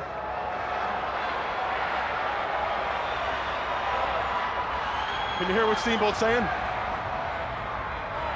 They are so close in ability. Such language coming out of that man. They are so close in endurance. And believe me, no one's gone out for a popcorn. Every eye here is focused right on this ring. Now Steamboat shoves the referee. He better watch himself here. After this great match, he doesn't want it to end like that. He's firing back on Flair. Steamboat using his legs to get power in those backhand chops. Flair doesn't have it anymore in the legs. You're right. Steamboat's got more force in the blows because he's got the legs. Sending Flair in. Here he goes. Double chop. Flair goes to It's gone by 25. the runway. And at the 25-minute mark, these two warriors, 25 hard-fought minutes. two of the greatest names in the history of professional wrestling. If the Cubs played this hard, they'd win something. Uh-oh. Steamboat chops Flair back in. Hey, are you sure this is the ring? Well, up until this match, I wondered. Flair once again upside down. The momentum taking him out. Now let's see. Will Steamboat throw him back into the ring? He did earlier. He better do it now. Flair got the foot up and he caught him in the chest.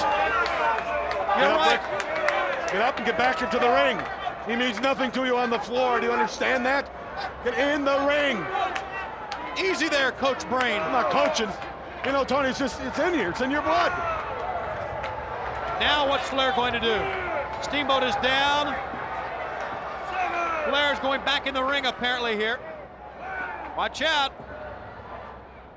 Flair is back in. He wasn't counting Steamboat, only Flair that time, and that surprises me. Steamboat could have been counted out. Yeah, you're going to be a lot of help, pal. Well, hey, the fans are with him here. This has been a valiant fight for Steamboat. He put the figure 4 on the master of the figure 4, and Steamboat is buying time on the outside. But notice Steamboat's favoring his right arm. Maybe there's some nerve damage. Maybe there's something wrong with that right arm. To the attack again. Chop. Back and forth they go again, Vince. It looks to me like Steamboat's got a little more gas. Well, of course he's got gas. He's the Dragon. There it is! 1, That's 2, we do not have a new champion yet. You couldn't have got a paint job between that count. He missed.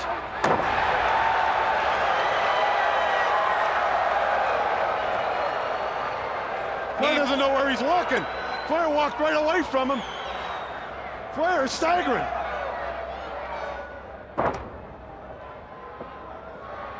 Flair climbing. He's on instincts now. He's going for it all. And Steamboat immediately got up and Flair's caught. Nowhere to go but down for the champ. Oh, it don't look good, Tony. Here he goes again. Can he get that far? That's the whole length of the ring. Ricky Steamboat. Get on top of him now. Hit his knee and Flair's going for the leg. The master. Here it is. Steamboat. He blocked it. He's blocking the figure 4 with his hand. Can Flair get it on? Remember, the leg is stronger than the arm. And he's got it. He reached down. He reached down and pulled and got something. You heard people say that? He had to get a little more, and he did. 1 count. Now the pain. Give it up, Steamboat. The only chance you have. About 10 minutes ago, Flair would not give it up. But Flair was at least using his head. He was trying for the ropes. Steamboat's not trying for the rope. He's just fighting.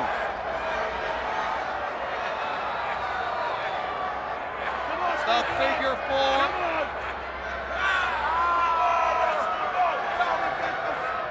How much can he take? He's gonna break a leg and tear out a knee. You're right. But Steamboat trying to pry the legs, reaching for the ropes. He can't get there. Give Steamboat a lot of credit. You're looking at the master of the figure 4. He got to the ropes. He breaks the hold. Incredible. What a match we're seeing, Tony.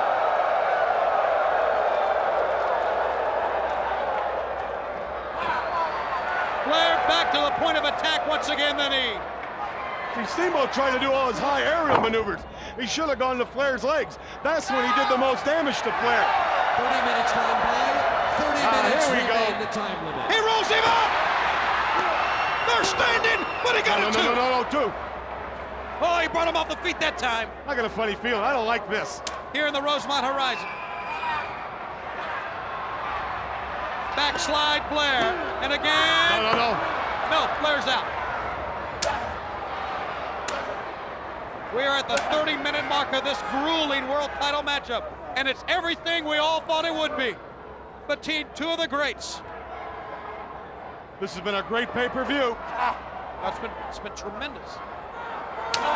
And we're not done yet. No. Who's gonna win this one?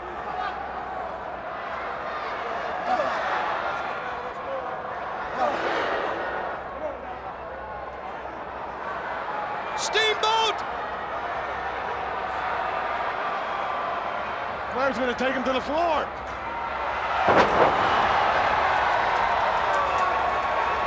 My God, it's a superplex. to do now is put a finger on the body, and he is the world's champion. But from that height, Brain, it takes a lot out of both men. The 10 count. Two fallen warriors. But on 7. World Championship Wrestling's premier belt. 1, 2. No. See, Tony, and he'd cover him right away.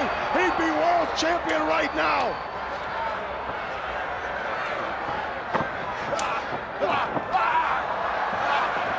The referee goes outside. The referee goes, here he comes. 1, 2. He's too late. The referee slipped. He went outside. Could have been a 3 count, but no, the match keeps going. And Flair's got the... Steamboat has the hold. That's how he won the title. That's 5 years ago here in Chicago. 5 years ago, he beat him with that submission hold. Oh no. The double chicken wing. He's got him down. 1, 2, 3. We got a new champion. Ricky Steamboat is the new heavyweight champion of the world. Oh my goodness. Wait a minute. Randy Anderson. It's Steamboat. Steamboat's hands in the air. Wait a minute, maybe somebody had their foot on the ropes. No, not at all. Where's Bockwinkel going? Nick Bockwinkel, commissioner's going in the ring. Both men's shoulders were flat in the 3 count. I had to count both men out. They were both down. Both men were down. Combination, but neither man really had control. Both men's shoulders were down. Did you hear that? Both men's shoulders were down. Neither man had control, so he counted 1, 2, 3. But who is the winner?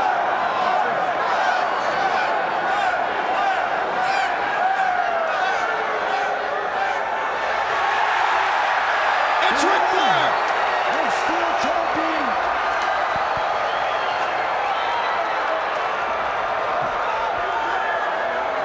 Ric Flair. The winner is still champion, ladies and gentlemen. Ric Flair. They're giving the belt to Flair.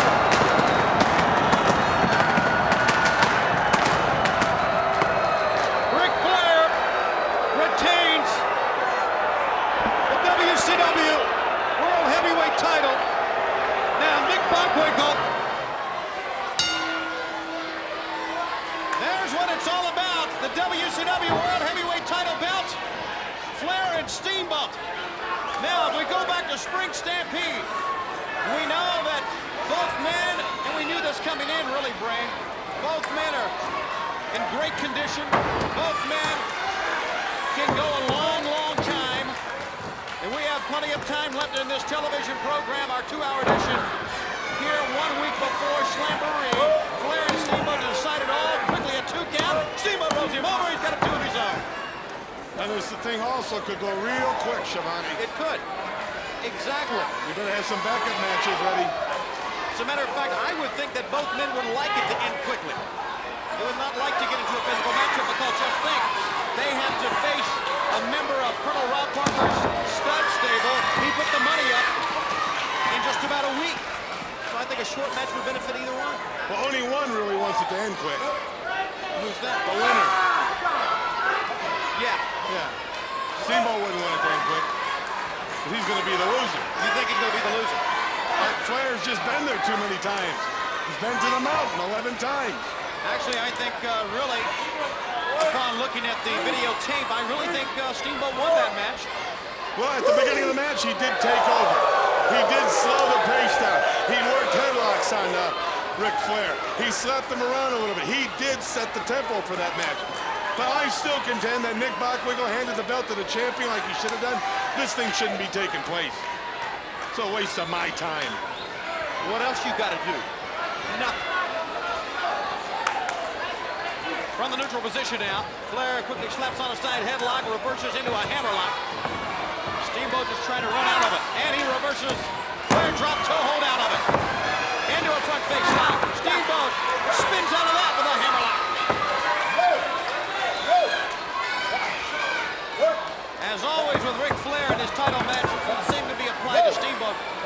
a feeling out period. He knows Steamboat, he knows what he can do, but still, you just never know how a man's going to be that day. So there's always a feeling out period. Flair would like to start it out wrestling, but I would imagine tempers are going to flare before this one's over with. Don't forget, they're just coming off the Stampede. Believe me, they don't have to feel each other out. They know what each other feels like. They know what their own bodies feel like. They went over, what, 30, 40 minutes? Almost 40 minutes.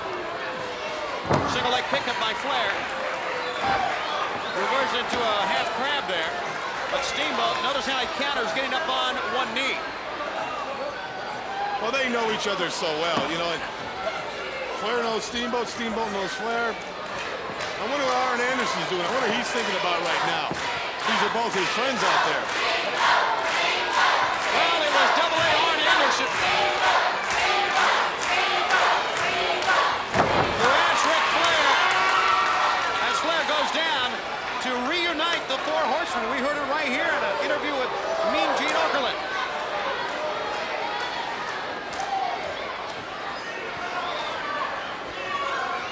That would mean a lot of trouble for a lot of people, wouldn't it? Well, you're not kidding, it would. I'd love that.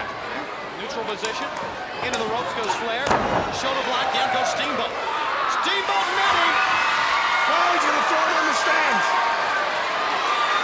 Press slam.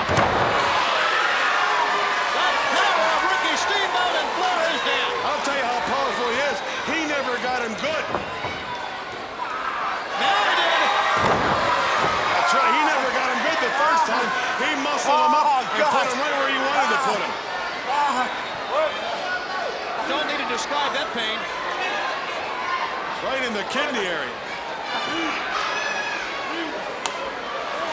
Doesn't matter, you got two. Steamboat's going to try the suplex outside in. Here's it. Very methodical, but Steamboat is effective. A two and a no Sarah left the shoulder. Wow, close. Well, that could cause you to take a trip to the Mayo Clinic.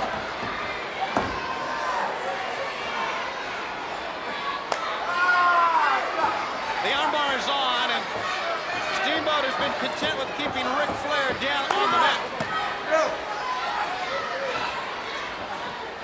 But don't worry about Flair. He's setting his pace on this one, too. He's letting Steamboat move around.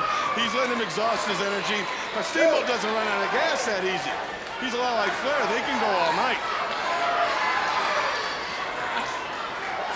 Who can wear whom down here?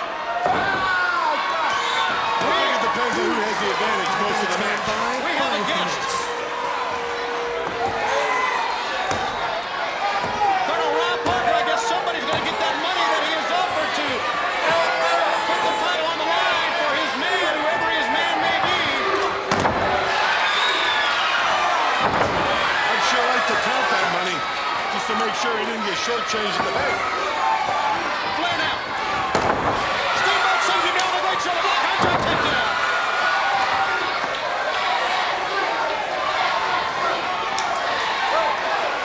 Steamboat struck Flair. He's up the back. This is just a little wake-up call.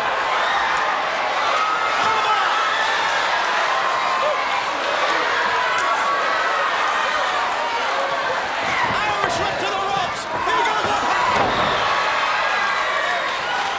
Flair and Steamboat.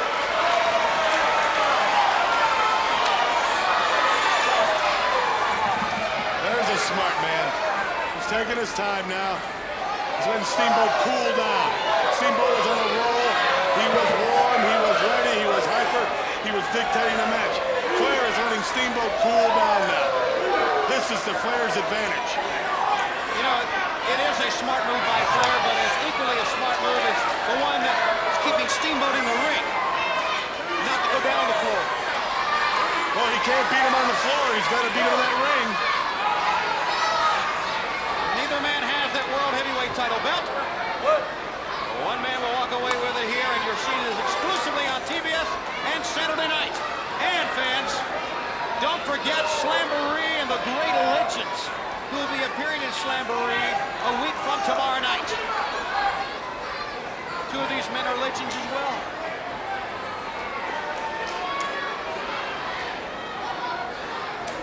Tomorrow night's the night the stars come out. from the neutral position. Side headlock. Over the top. First punch thrown. Good move. Many of the fans are booing that maneuver. Yes, because he didn't kick him. Because he didn't kick him. After punching him. I see. It's nice to follow up a nice punch. Listen to the sound of that shot. In the corner. Flair's got him hooked. That's a fist to the jaw. Randy Anderson warning. Whoa! What does that shot remind you? Who used to chop like that? Chief Wahoo McDaniel did. And where are we going to see him? You'll see him a week from Sunday at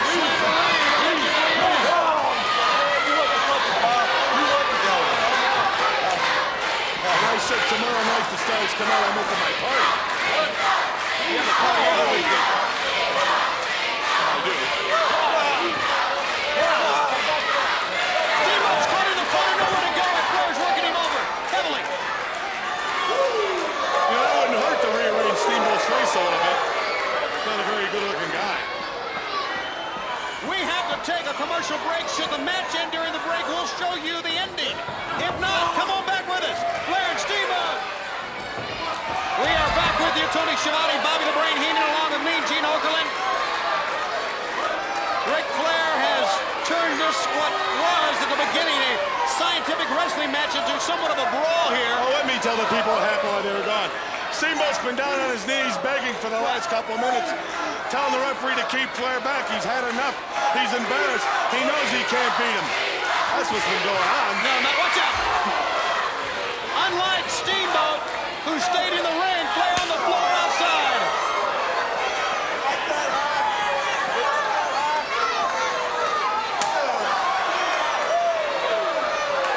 And he is beating Steamboat around here.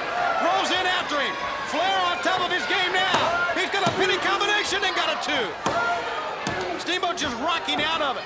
He's not kicking out, he's just leaning over to his side. Flair does not have the weight centered on him. And Steamboat got out of it many times, but Flair back to the attack again. Steamboat, Flair holds on. They know each other so well, Brain, like you talked about. They have almost a counter move for everything the other man does. It's been back and forth, constantly. Here's Paul Nickel. The match, 10 minutes.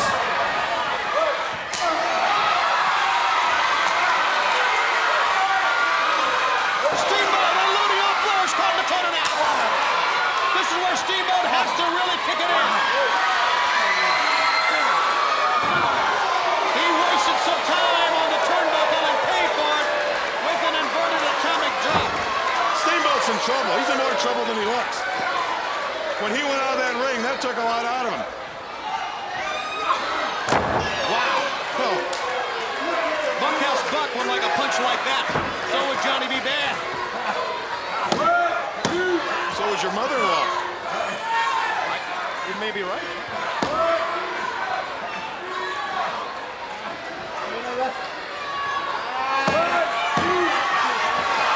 Oh, look what happened. His foot got caught on the top rope. Even more leverage by going to the top. But that's okay. He can do that. Oh, yeah. As long as the referee don't catch you, you can do it. You don't think they hold on every play in football?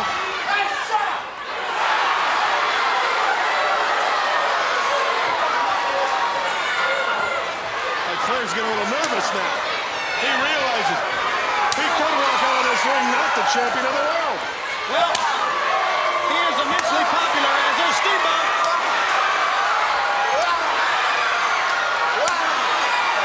The former martial arts champion, Steamboat.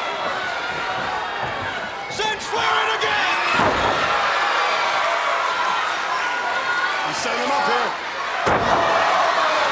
It's like Flair did the setting up, didn't he?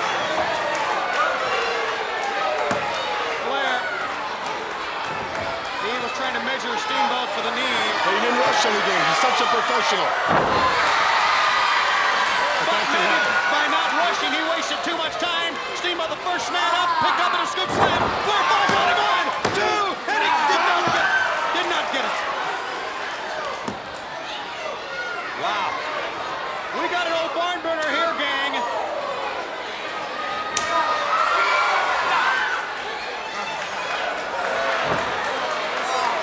Feels like Steamboat maybe one of his contacts slipped, huh? Maybe a poke to the eyes is the right term here. But that would cause your contact to slip. You know what he's whining about? He's got 2 of them. I don't think he's whining. I think he's reeling. Just squint, shut, and use the other one, dummy.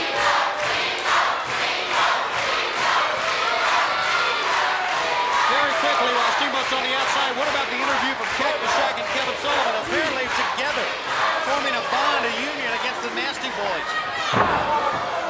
We saw just moments Could ago. that be? Who's the brains of that team? Who's going to look out for each other on that one? Who is going to be able to control that team, Tony? I can't answer that. The referee trying to control Flair here, moving him back. If you're talking about Kevin Sullivan and Cactus Jack, I mean, what's the mentality there? Well, Steamboat fell off. He fell off the apron that time and really could have hurt himself badly. Oh, the groin, foot to the knee. Steamboat! Can he get him down?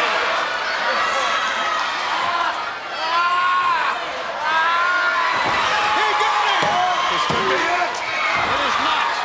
Flair rolls away. Scoop. And a plant. Got him 2 and Flair kicks out.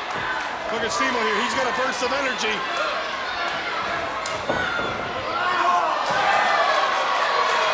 Foot into the face. He's beginning to get to look good. His nose is about 3 inches thicker. His lips are swelled up a little bit and one eye's closing. He's looking great. One thing about Flair through the years, 2 count. We talk so much about the figure 4 leg lock, his sleeper hold, how he can just chop away in a corner. But Flair's been known as one of the greatest defensive workers of all time. That means when you think you got him, and when you have the offense going your way, Flair can always come back with something to slow you down and slowly gain the momentum to his side. Well, you can't be a good offensive wrestler unless you're a good and a great defensive wrestler. And you're looking at 2 of the best. Conditioning plays a big part of that. Steamboat! Superplex in the middle turnbuckle. He got a 2. 15 minutes gone by, 15 minutes. 15 minutes have gone by in this TV time limit match for the World Heavyweight Championship. He still can't get his shoulder down for a good 3 count. Flair's still got a lot of fight left in him. And so does Steamboat! Right in the Grace Pineapple. You notice Colonel Parker's still sitting right here behind us. Yes. Got that big $100 cigar and a lot of something in that briefcase.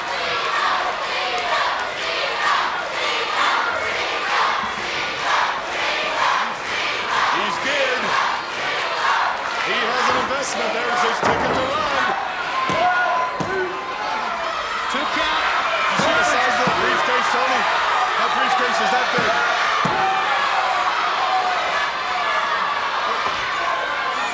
Steamboat reversals against a 2. Thought he had him. Wow! Ric Flair and Ricky Steamboat are tied up in a big one here. Well, you've seen more chops here than a Bruce Lee movie. Elbow was firmly planted on the nose.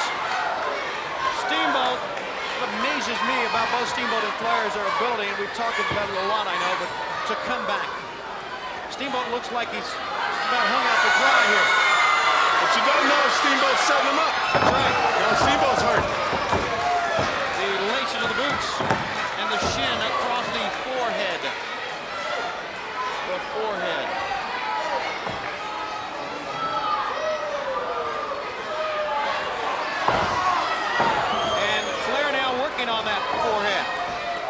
Now's the time to get him down. Slap that figure forearm. Well, he hasn't really focused on the legs yet. Neither of them have. And he's got the sleeper hold. One of his premier moves throughout the years has been the sleeper hold. It's won him some great matches. But Steamboat's still got a lot left. You can tell because he's holding 240-pound man on his back, and his knees aren't giving out yet. Flair took him down now, but when Flair was on his back, he still had some resilience. The top hand that Steamboat's trying to pry off helps force the bottom hand along the bottom of the neck there, and thus the sleeper hold. Which is connected to the spine bone, which goes to the hip bone, which goes to the chin bone, to the arm. If you settle down, Chan and Steamboat, I think the fans here pretty much divided as to who their favorite is. There's half love Flair, the other half hates Steamboat. No, that's not it. That's how I call it. Is Steamboat out? No, he's not. There's your answer. Look at the sweat on their bodies. Come on, count it! Flair seems to be very anxious here. Come on, count it! Listen to him. Raise the hand up, raise it out! Get it out! Try someone to check him, see if he's going out. He's not out. Come on! Obviously. See, a lot of times you get suckered into that false sense of thinking you got the man beat. I think the left arm is maybe up too high on the chin here.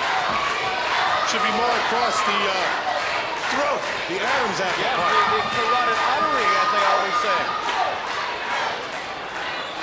No, I'm talking more about the windpipe. Well, that would be illegal. So, Yeah, well, who am I talking to, right?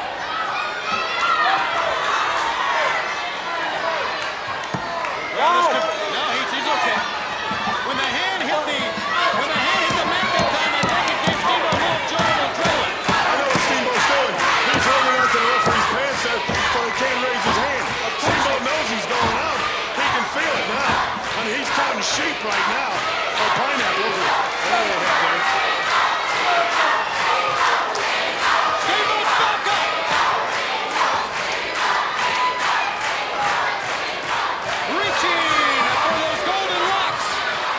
And sending Flair crashing to the top turnbuckle.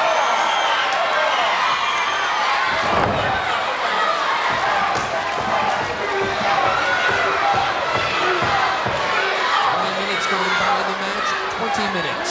At the 20-minute mark, we are told by Director Dan Bonham that we have to go to a break. Oh, no, no, no, The wait a time minute. machines are rolling. Wait a minute. Stay right where you are. Don't you dare. Wait a minute. Not now. This match for the WCW World Heavyweight title, the vacated world title, continues on Saturday night. Tony Schiavone, Bobby the Brain Heenan, along with me, Gene Okerlund. Good old Rob Parker's at ringside. His man is Slamboree. Nobody's the winner of this one. And you're talking about a second win. Steamboat's just got it. And the afterburners are kicking in. They know time is of the essence right here.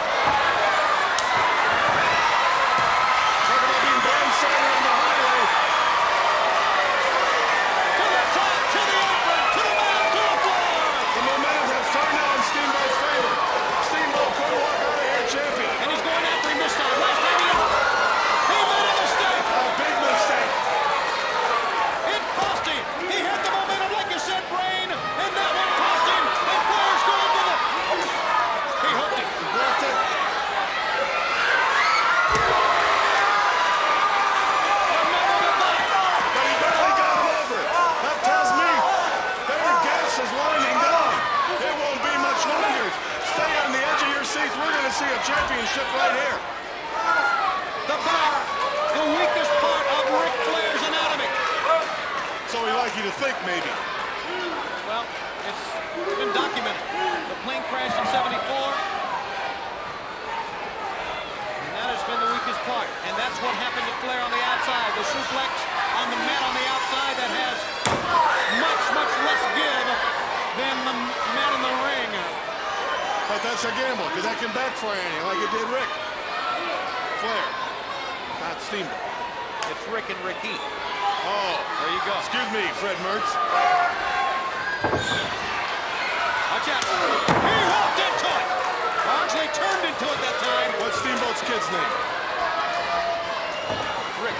That's what we need, another little Ricky, like we need some I Love Lucy reruns. Hit the knee. He hit the knee. Uh-oh. This don't look good. Not for Ric Flair, does it? See, that's what I said the other night, Tony. Why did anybody go for Flair's legs? You take his legs away from him, you take one of the biggest assets he has in the world, the figure 4 away. He tried and did pull the referee down. The knee hit the ring post. Come on, ref, do something. Get in there. It's over the line on Sunday night.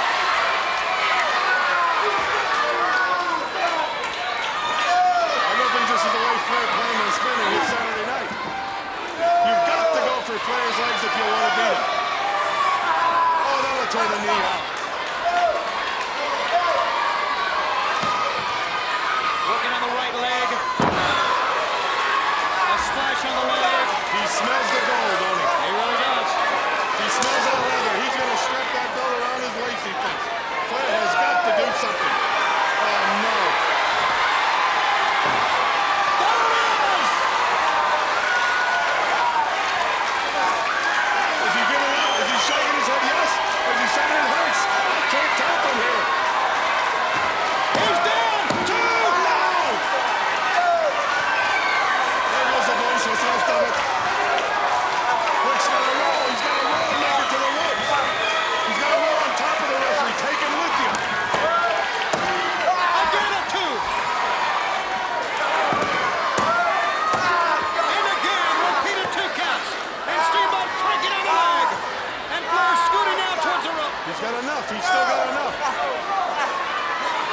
And is he there or not? He's not. Like Chicago the other night, he was almost there. Now he's rolling to the ropes on the right side. Going the wrong way. Referee! Didn't make it. He made it. The referee stopped him from making it. What do you mean? The referee kicked his hands off it. Quarterback runs out of the sidelines. They'll throw him back on the field. Well, too bad. Too bad. Well, too bad. Too He's bad. the ropes.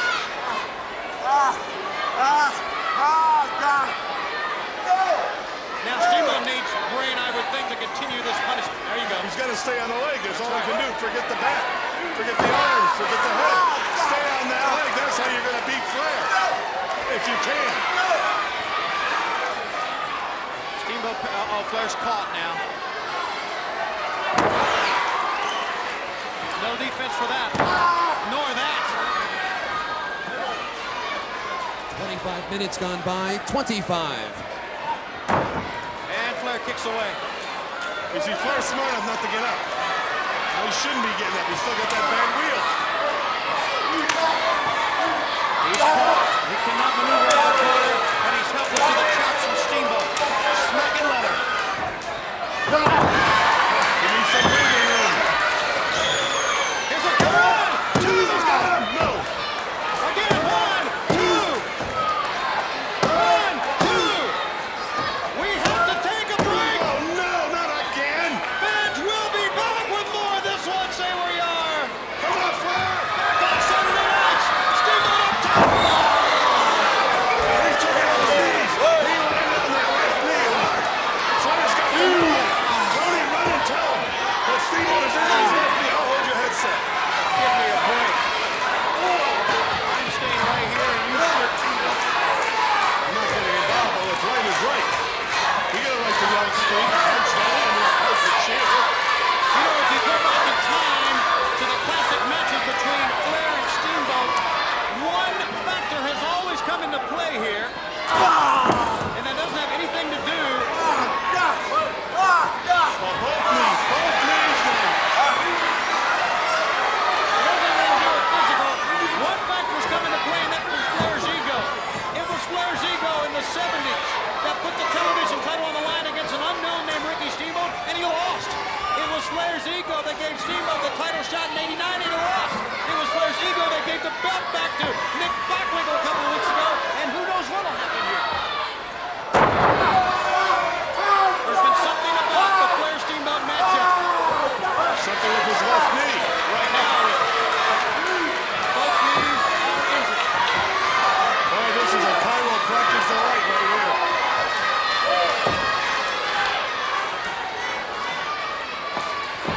Here's a cover. 1, 2.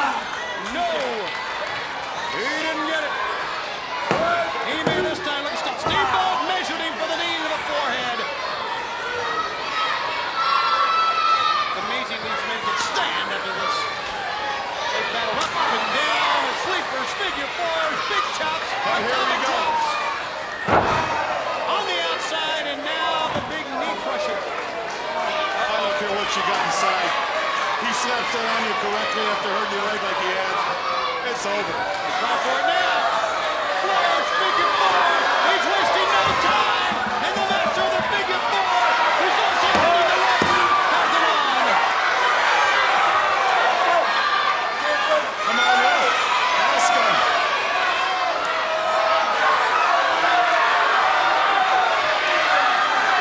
See how hard I wrote, Tony? Steamboat cannot turn his body. He can't bridge out of it. There's nothing he can do. Flair is that sharp, the man is that smart. If Steamboat used his head, he would do the exact same thing. There's no way you can turn. Flair has all the leverage. You can't turn a 245-pound man with your legs, especially your legs that are hurt.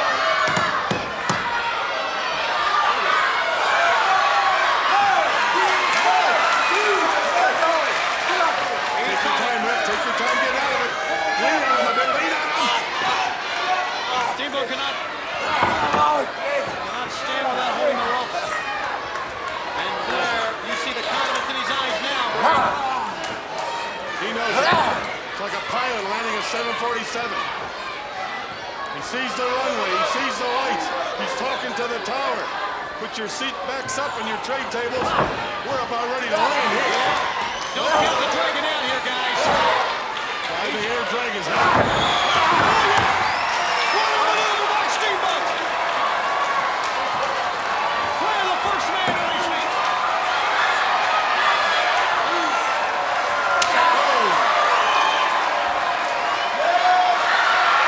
There's our Flair.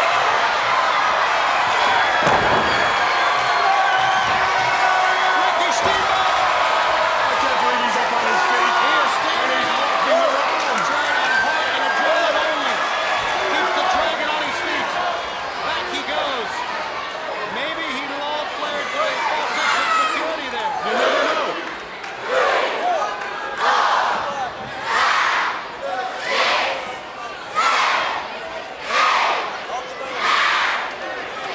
I'm surprised. I'm totally surprised.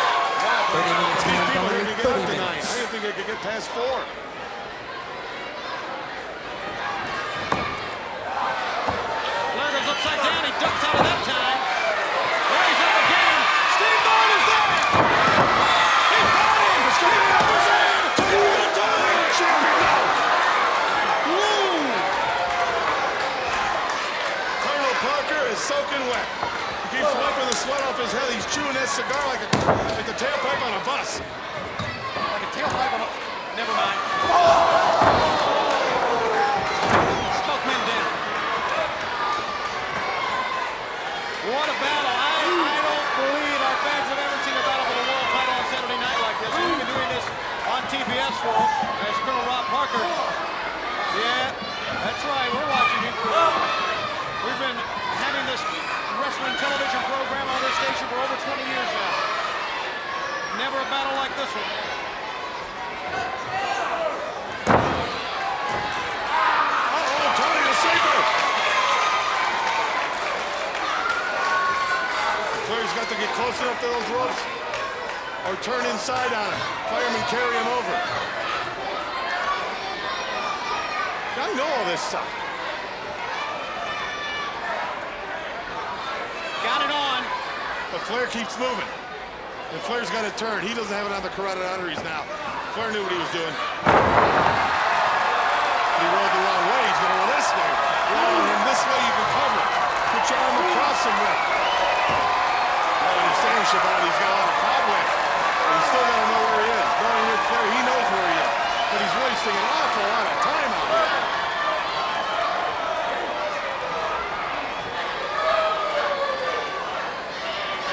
Some of your marriages, Tony, haven't lasted this long. I've had only one, thank you. You're thinking of another announcement. Over the top. Look at this.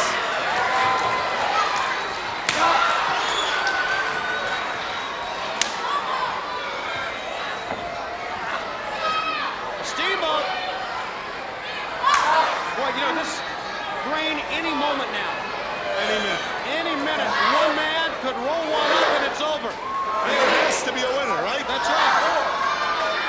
They are both winded. They are both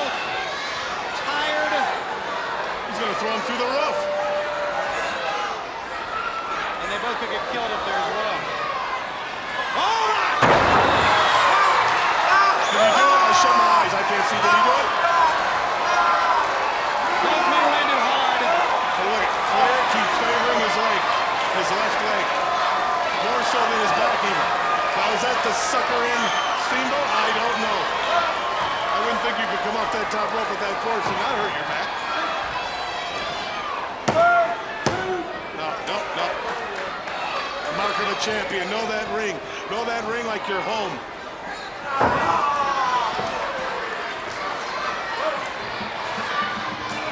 Now Steamboat. Know that ring like it's your home. And a grueling matchup. Every corner of it. And they both do brain. Just like 4 or 5:30 in the morning, you sneak in. You know where to put the shoes, right, Tony? Watch out. Watch out. He picked him up. Here comes Ric Flair. He's two count. Steamboat's got to be kind of frustrated as well here. What's it going to take to beat either of these men? It's going to have to be luck. There he goes. The big chop from the top. And the cover. 1, 2. Yeah. Flair's up and 2 again. I can't take any more of this.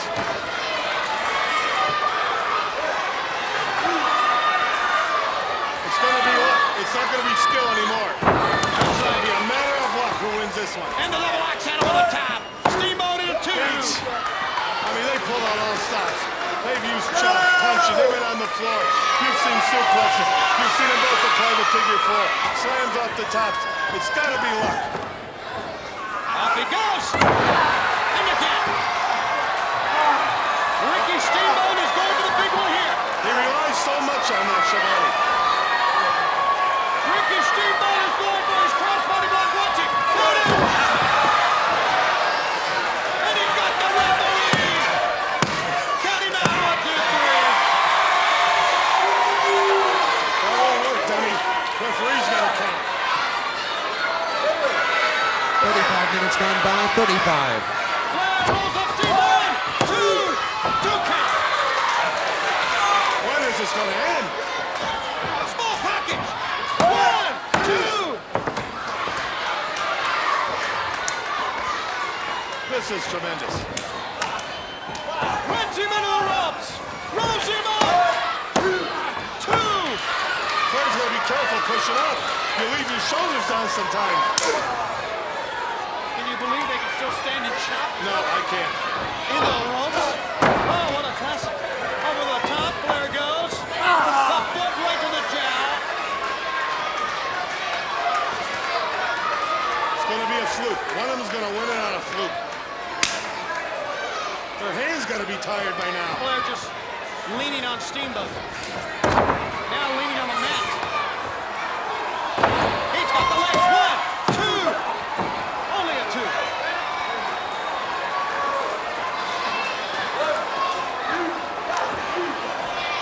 Flair clinching. Out of the ropes. Oh boy, the head. The head. Right to the solar plexus. Well, that's what happens when you try those high aerial moves. It's going to backfire. 1, 2, 3. Ladies and gentlemen, the winner of the match, the WCW World Heavyweight Champion, Nature Boy, Ric Flair!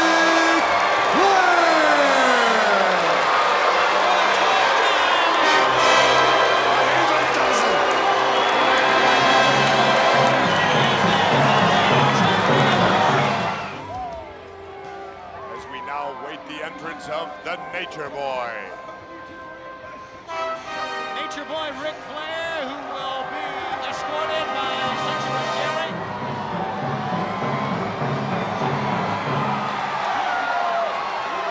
Take a look at this duo, would you? Sherry and Flair.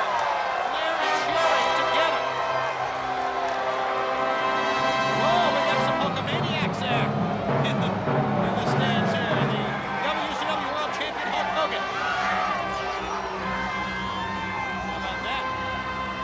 Flair always dies out, but Hulkamania lives forever. How about that? Got it clever for the fans here. So Steamboat and Flair, 2 arch rivals.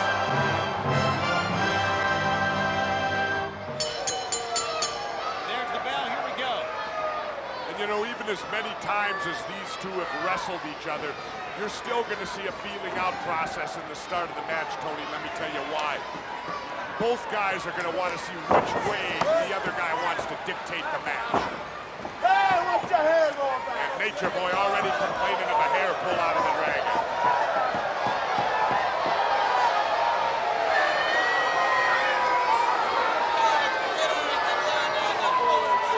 And there's what Sensuous Sherri will try to do, disrupt the match any way that she can, try to get Ricky the Dragon Steamboat's mind occupied with her as opposed to the Nature Boy. Don't you agree, Tony? Absolutely. That's what her role is. We've seen it so many times. It began back at our Clash of the Champions event we had on live TV back in the month of June. Of course, it's happened so many times that she's been involved, distracting. And of course, many will say that Flair is a changed man, and many will wonder why. And I think the reason is obvious, because of the advent of Hulk Hogan in WCW. You know, I mean, both Hogan and Flair have gigantic egos, and Hogan coming in would certainly rub Flair the wrong way. Well, you can't blame Nature Boy Ric Flair. Many people in the world of wrestling claim he's the greatest in the last 12 years. Yet, you got the other side that say Hulk Hogan is the greatest in the history of the sport. And right now, Hulk Hogan is on top. He is the heavyweight champion of the world, and we got a little bit of a jawing match between Flair and Steamboat here.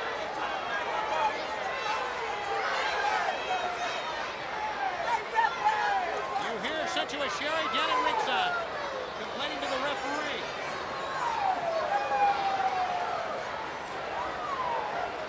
Flair grabbing the knuckles and then driving the shoulder into the ribs of Steamboat in the chest. Steamboat nips up from a hair pull, and again. And Flair really getting Steamboat upset. You know, isn't it odd? We go back to the month of February during Ric Flair's press conference where he was taken out of the match against Vader. Steamboat was at his side at that time. And look at him now. Just to show you how far Flair's come, or how far he has gone. Big chop by Flair. And look at Sensuous Sherri. She loves it on the outside. When her man is on top, she's the best cheerleader in the building. And look at Flair, the wily veteran he is. He's claiming, watch the trunks, ref, while he knuckles Steamboat right in the chops right on the bridge of the nose.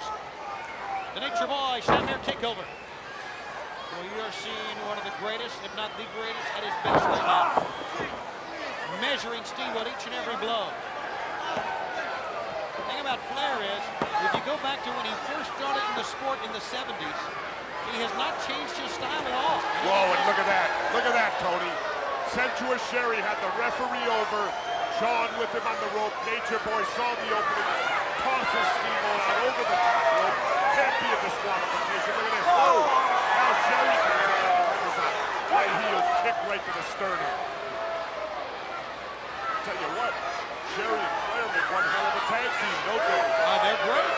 Well, I mean, they're effective. Let's put it that way. There she is again.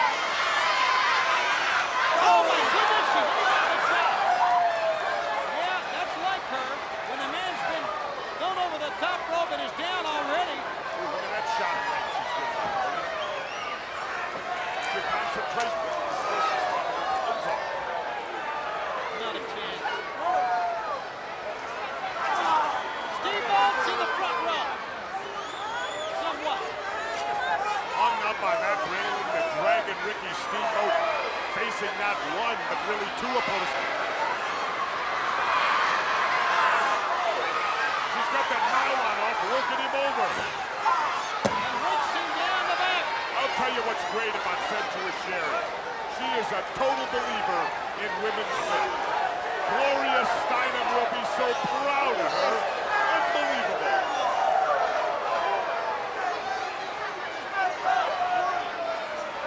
Steamboat's had enough, and I don't blame him. Now, what does this make Steamboat look like? He's complaining to the referee and the fans about Sherri. Now, does that put him in the wrong light? Watch out! He puts him with a knee in his back, and where it puts him.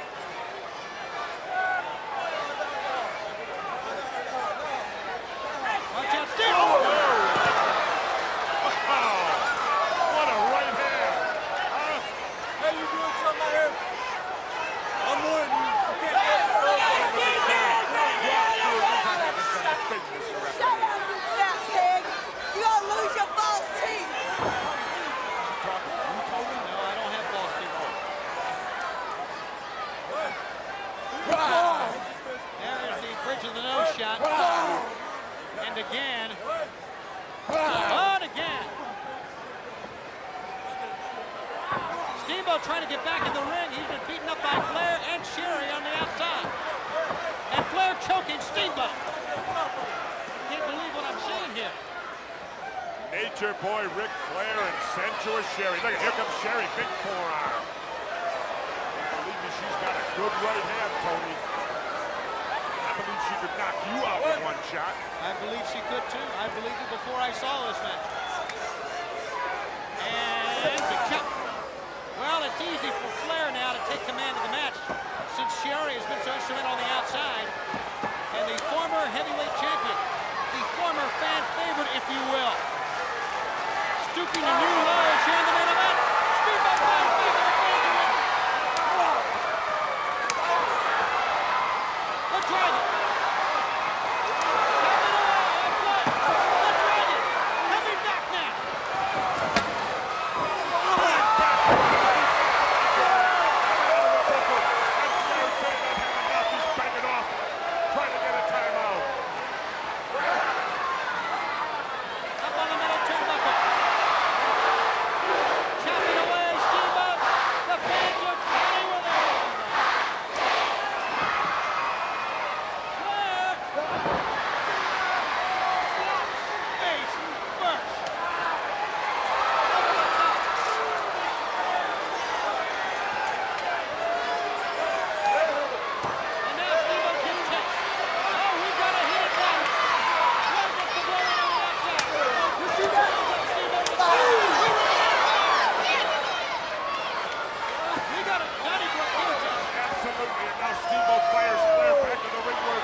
Bought the time begging off and then snuck that thumb in there and jabbed Steamboat right in the eye with it.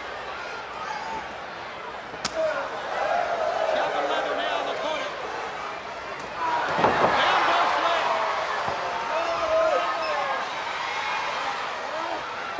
Double leg kick out. He's got no ropes too. Steamboat's out. And look at Flair, the wily veteran. Oh, he finally got caught by the referee. But not after 3 pinning. Whoa!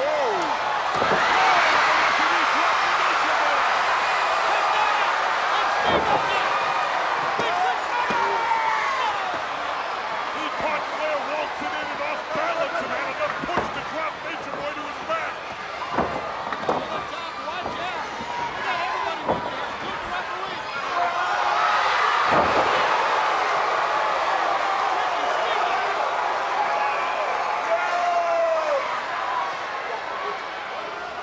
They're in the corner again, and now Steamboat's going to wail away. Upside down. And on the apron to the floor. Flair drops to the face again. Sherry trying to rally Nature Boy Ric Flair outside the ring. Offering your sympathy. Look at that. Trying to get Nature Boy. Oh, now wait a second. Wait a minute. Putting the woman in front of him. What a man is that? Hey, when that woman Sherry, she's as tough as any man. Watch out. Oh, the second punch from Flair. Around Sherry. And they're kicking out of the floor here. This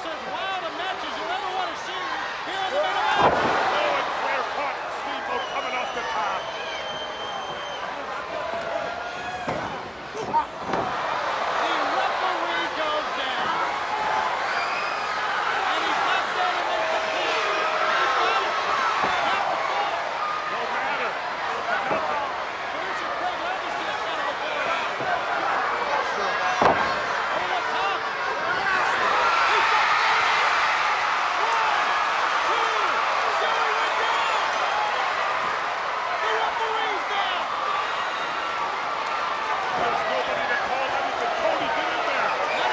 Make the call. Jump in the ring.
Ladies and gentlemen, the winner of the match as a result of a disqualification, Ricky